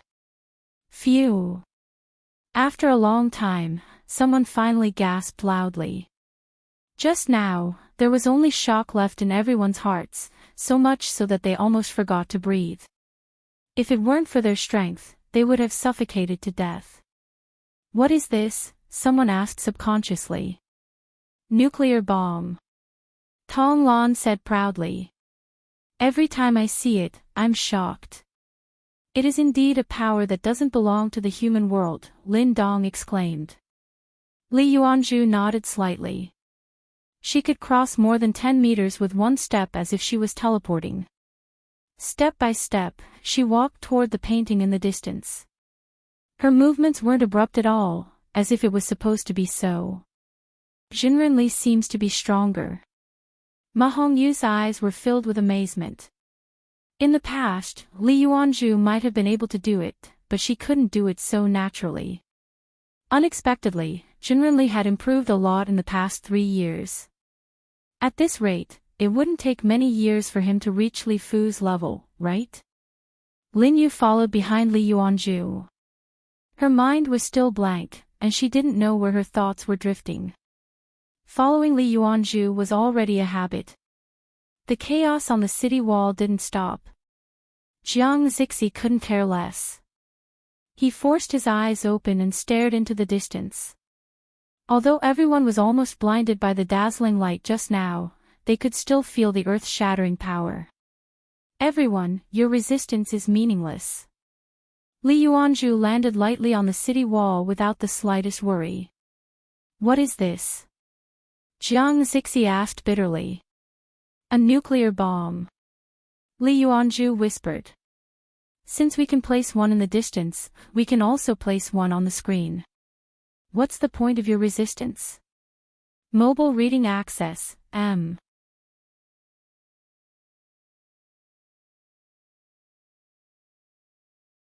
Chapter 1074. Renbachchen sat on a chair under the shade of a tree, enjoying half a day of leisure. Not far away was Two Flower, who was chopping at the air with a double-edged axe. The double-edged axe was snatched by Two Flower, and it was hard to believe that a double-edged axe would appear in a kindergarten. However, to the Aboriginals, who had been determined to fight brainlessly since they were young, nothing was impossible. On the first day of kindergarten, Two Flower fought with the Aboriginals. When they found out that their children had been beaten, many parents' first reaction was to give their children a weapon like a knife or an axe and tell them to fight back the next day. Even if Two Flower was a princess. From the second day onwards, there were children carrying weapons to the kindergarten every day. Renbachchen was shocked. However, the parents of the Aboriginals spoke eloquently. This was how the Aboriginals educated their children. Although they had different positions, they were surprisingly consistent and barbaric when it came to educating their children. Fortunately, those boorish people knew what they were doing. Those weapons were either unsharpened metal or wooden weapons. The double-edged axe in Two Flower's hands was one of the spoils of war. Thanks to them, Two Flower now had new toys to play with every day. Two Flower had also become the tyrant of the kindergarten. Fighting against each other, fighting against each other, fighting against each other, fighting against each other, fighting against each other. This was a step-by-step process. Renbachchen shifted his gaze away from Two Flower and welcomed the sunlight that shone through the shade of the tree, enjoying a rare break. Being a national leader was much more tiring than working. There were at least 2 days of rest after working. When was the last time he had a break? The Empress brought Qing Yuan and Hong Yuan over and sat beside Renbachchen. Qing Yuan put down the tray in her hands. There were 2 cups of fruit juice. Hong Yuan was holding a jar of water in her hand. It was prepared for honeysuckle. She drank more water. The problem with Great Xia has been settled. Renbachchen turned to the Empress and said. This was the news that came just now. The problem with the Huabing Sword Tower had been settled. Using nuclear bombs to convince people was reasonable and irrefutable. Jiang Zixi surrendered. More than half of the more than 20 masters and disciples of several sects surrendered. Except for 3 people, the rest were lone rangers without families or sects to drag them down. They fled the moment the situation turned bad. As a lone ranger, he was indeed a cut above the rest when it came to escaping. Yet, out of the 3 of them, they were only able to catch 1. They will set off in a few days. After all, now that the top experts of Great Xia had been gathered together, it was time for the next step. I intend to hold the meeting in the capital, Renbachchen said. The Empress's gaze didn't leave Lu Hua, but she heard what he said and said faintly, you decide. She had never cared about these people. It was just that Renbachchen felt that it was meaningful to do this, so she let him do whatever he wanted. The Empress changed the topic and asked, you mentioned before that radiation might cause plants and animals to mutate and produce some monsters, right? Why did you suddenly mention this? Renbachchen had a bad premonition. Some monsters have appeared in the 60,000 mountains. Their strength is average, but they are very aggressive. The villages in the vicinity have suffered many casualties. The Protectorate of the South has already sent people to clear them out. Renbochin couldn't help but ask, "Are you sure it's caused by the radiation from the nuclear bomb?" In any case, it appeared nearby recently. Although he couldn't confirm it, he felt that it was very likely. The territory of cardinal heaven-level beasts was huge, and they rarely appeared in the outer and middle regions. 4 of them appeared near the nuclear bomb explosion, so it was likely that they had mutated due to radiation. Are they difficult to deal with? Since the Empress said that their strength was average, Renbochin reckoned that they weren't weak. Otherwise, the Empress wouldn't have mentioned this matter. At most, she would have asked someone to show him the details. So far, we have discovered 4 cardinal heaven-level beasts. 4 cardinal heaven-level beasts weren't considered much to the aboriginals. However, his brother-in-law was still in the depths of the 60,000 mountains, and it would take at least 2 months for him to return to the outer regions. The forces of the Protectorate of the South in the outer regions were definitely no match for those beasts. What do those beasts look like? How intelligent are they? A spider, a snake, a green-eyed eagle, and a worm-like beast. At present, the Protectorate of the South doesn't have enough strength to test them. According to our observations, their intelligence is similar to that of a beast.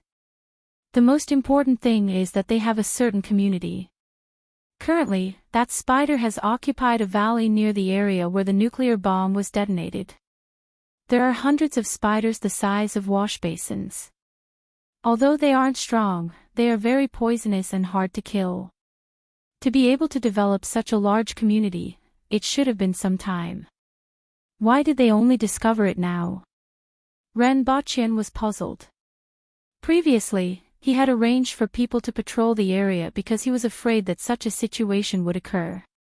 The Empress looked cold and didn't say a word. Renbochin could tell from her expression that someone had probably neglected their duty. Relocate the nearby villages that were affected, Renbochin said after some thought.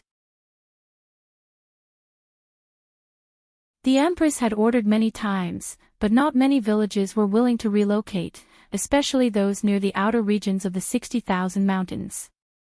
This was an opportunity. "We can only do that for now," the Empress said as she sipped her juice. "In 1 month, they will be going to clear out the newly discovered villages anyway, so we can settle this while we are at it." After they finished talking about business, they sat there and watched Two Flowers play with her axe. The Empress couldn't stand Two Flowers' clumsiness and took the initiative to give her some pointers. Although the Empress was used to fighting empty-handed, at her level of strength, she could play with any weapon skillfully. It was enough for her to teach Two Flowers. Renbochin looked at the big and small pair with a smile on his face. Half a month later, the top experts, including Jiang Zixi and the others, took a train to Lan City and then took a truck to the capital. The Empress and Renbochin were already waiting for them there. The things they saw along the way amazed them. Trains, tractors, trucks, and some other messy things.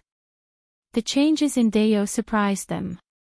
Compared to Great Xia, which had been at war for several years, Dao was much more prosperous. When they arrived at the capital, there were high-rise buildings everywhere. The wide roads, pedestrian crossings, and neat green belts gave them a great shock. Even Great Xia couldn't compare to this place. It was hard to imagine that this was the capital of the barbarians. In comparison, Great Xia seemed more like the barbarians.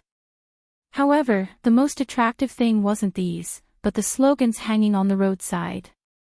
"If you don't die from jumping off a building, the Public Order Department welcomes you. It's strictly forbidden to throw children from the 2nd floor or above. If you want to get rich, have more children and plant less trees. Domestic violence is prohibited. If you can't avoid it, go to the arena. Beating children while eating, sleeping, and eating. Children, do I agree?" Looking at these slogans, even those who had been to Lan City before had a strange look on their faces. This was really full of the style of Zhao Prince Consort. Only Lin Dong had a look of admiration on his face and felt that this was a good idea. Even if most of them were illiterate, as long as someone repeated the things on these slogans every day, the content would be engraved in everyone's heart.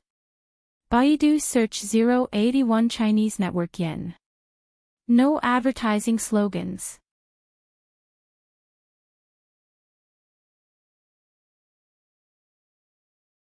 Chapter 1075. Once one's strength reached a certain level, one would rarely be moved by external objects. However, after these top experts arrived in the capital, they still looked at everything with amazement and admiration. Wide roads, neat buildings, complete planning, high-rise buildings everywhere, shops with glass doors, and windows of all the buildings. The modern style of the city was extremely novel in this era and gave off a very grand vibe. There were also trucks and tractors all over the streets. This kind of new means of transportation, which couldn't be seen in Great Xia, could be seen everywhere here. The vehicles on the roads added a lot of vitality to the city. Everyone who saw this city had to admit that it was the most unique city in this world. They also saw a kind of vehicle that looked like a moving house in the city, going back and forth in the city. After asking around, they found out that this was a new kind of transportation in this city called the bus. There were currently a total of 4 routes going back and forth in this city. Based on the size of this city, an ordinary person would have to walk at least a day from one side to the other. This was also a common situation in large cities in this era. However, ordinary people could travel from one side to the other in 2 hours using this kind of transportation with very little money. Young master, this place is really magical. It's hard to imagine that this is the country of the barbarians. A young girl looked out of the window and said to a handsome man in amazement. Indeed.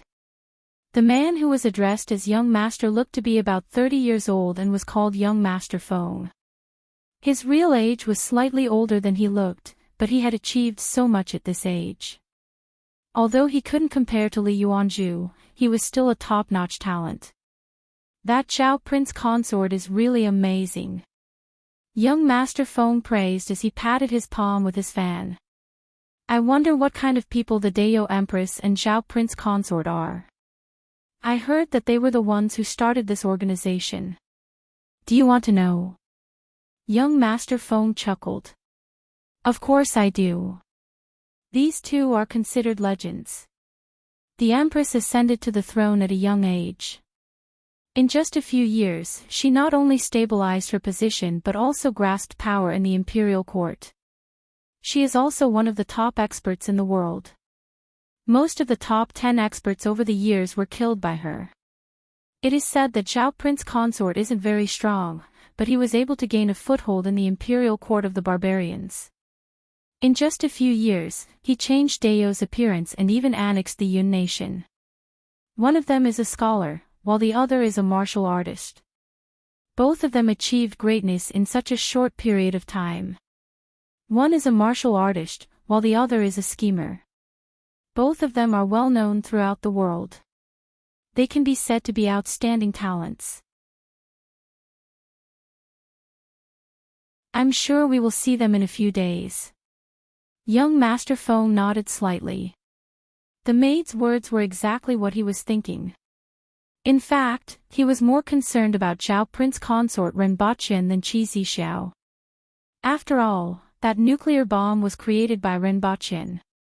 He was also very curious about the princess who was born with the strength of a cardinal heaven expert. Today's Dayo could be said to be beloved by the heavens and the earth. Some people were looking forward to it, but there were naturally others who had other thoughts.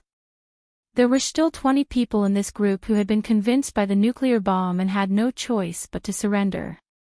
How could they not have any thoughts at this time? He arranged for everyone to stay in a villa area on the Third Ring Road. That night was the banquet for the new imperial palace. The area occupied by the new palace was 3 times that of the Lan City's palace.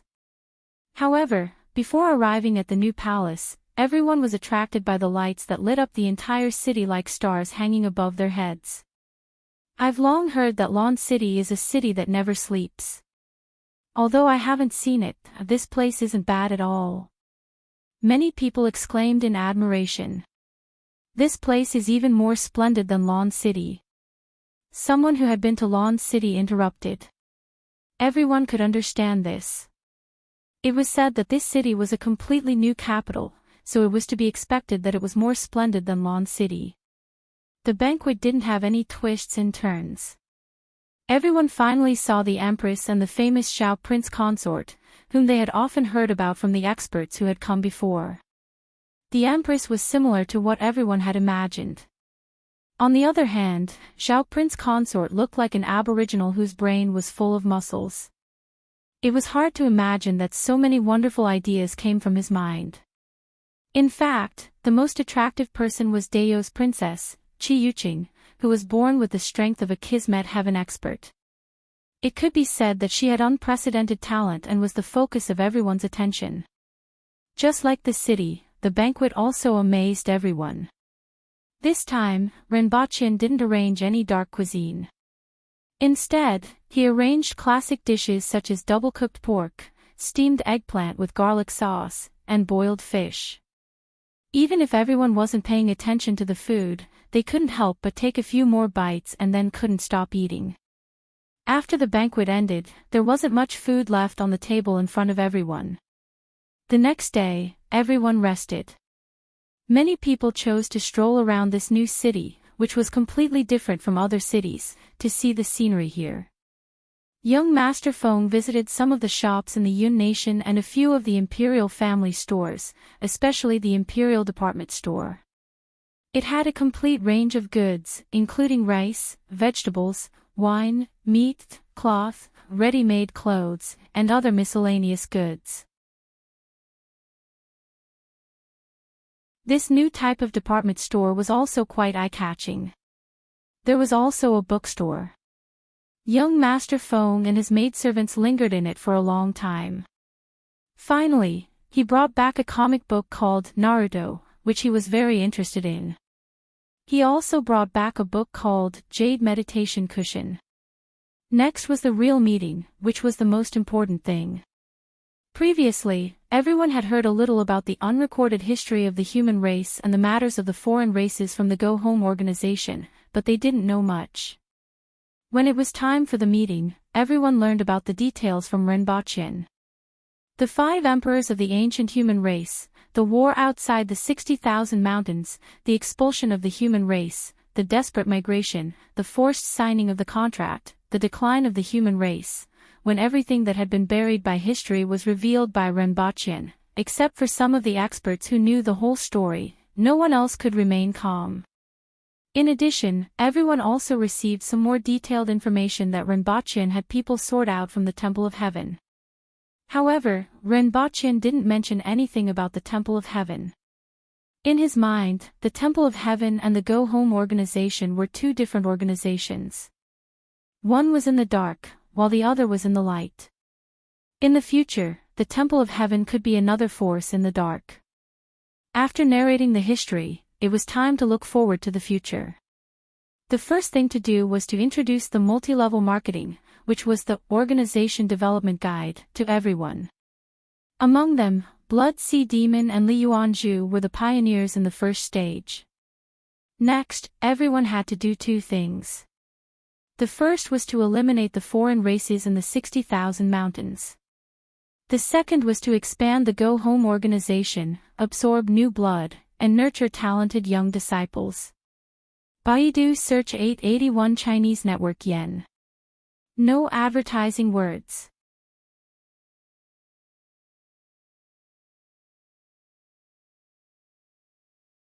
Chapter 1076. Senior, I want you to lead the team to wipe out the outsiders this time. They had made sufficient preparations for the previous purge, but a top-notch expert had still died. Although there aren't many people in those villages, they aren't weak. Only Senior can lead us. I'm just a blacksmith. What team can I lead? I want to be the landlord. Li Fu looked at the cards in his hand, grabbed 3 cards from the ground, and hit a 7. There are other people who can assign tasks, but the leader has to be senior. Other people can't suppress so many experts. Ren Baqian threw down a 3, followed by a dragon and 4 twos. It was a king's bomb. Li Fu's nose and eyes were in disarray. Don't you still have her? She's much more suitable than me. Li Fu angrily pushed 32 1 yuan coins to Ren Baqian and glanced at Li Yuanzhu, who was sitting nearby. I can't go. I have other things to do. Li Yuanzhu looked away from the book in her hand and nodded at Li Fu. I want to be the landlord. Ren Baqian looked at the king in his hand. There were 3 threes, 2 twos, 4 kings, and the remaining wads were still in Li Fu's hand. He really couldn't understand where Li Fu got the courage to be the landlord. I have something to do as well. I'm still waiting to teach my disciples.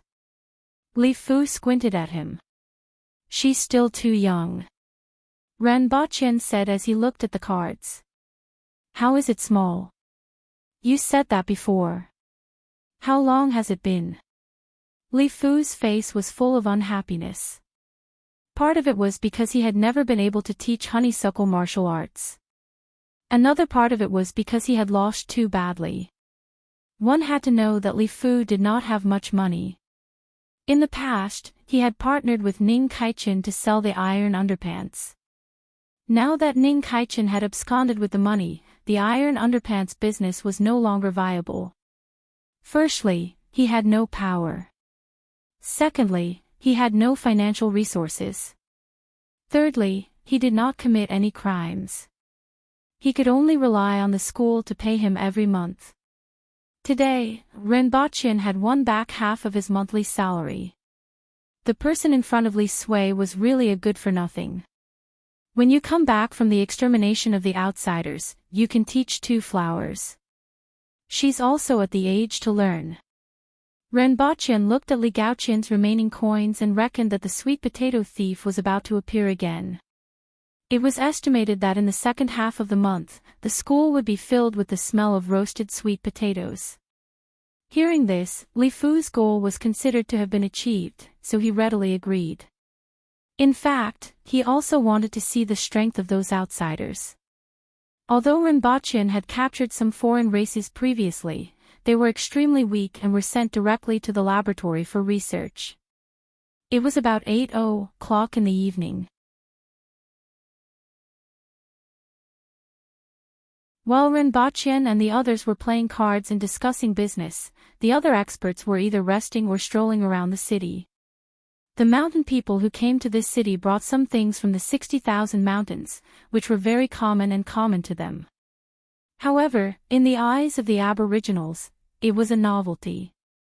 They could often exchange for things they needed from the Yun nation or the Jing tribe. As a result, a spontaneous night market had formed in the imperial capital in just a few months. There were many people in the night market.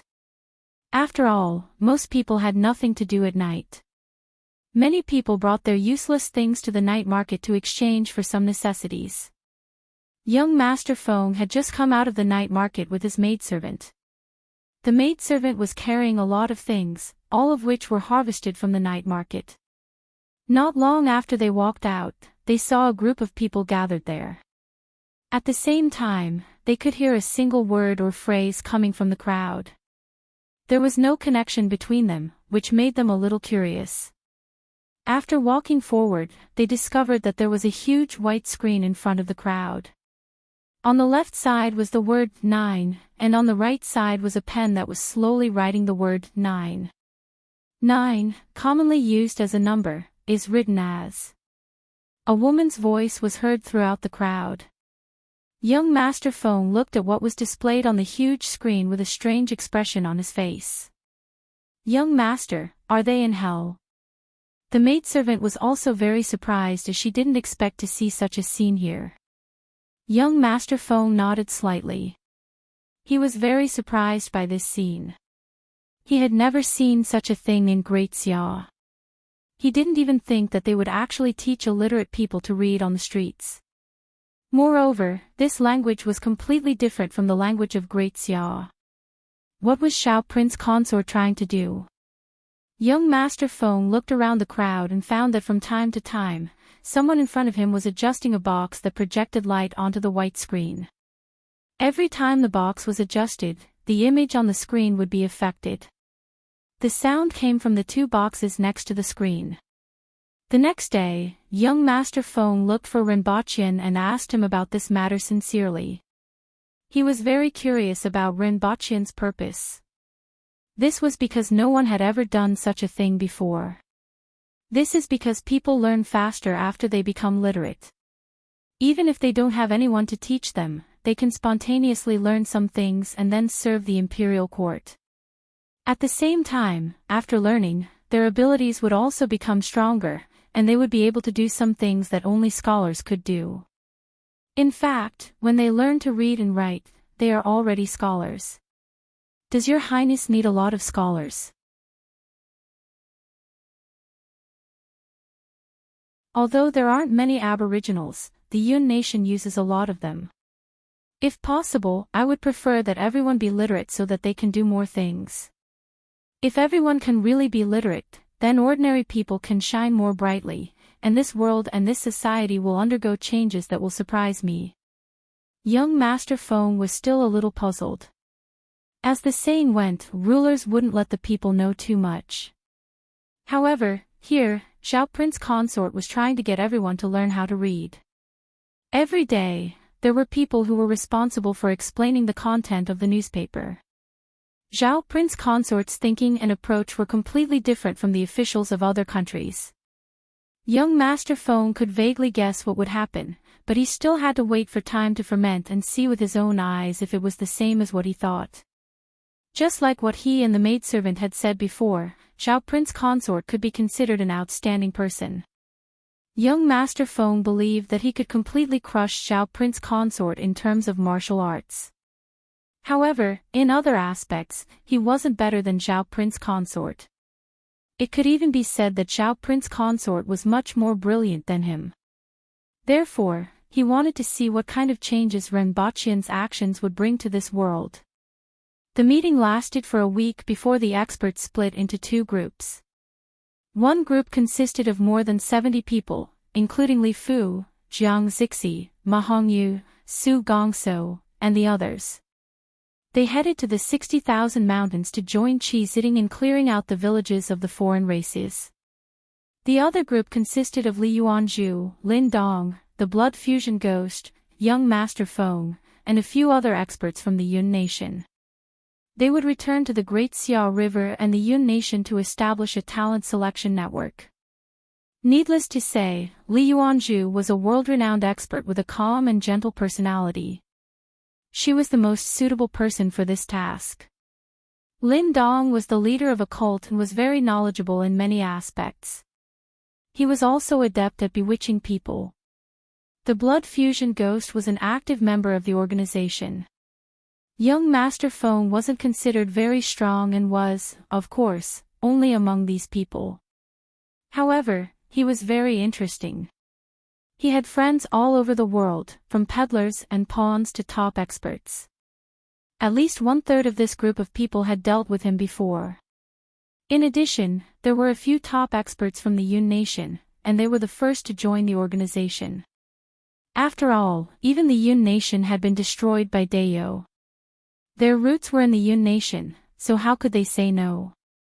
These people could establish a preliminary network in Great Xia and the Yun Nation to tap talented young people.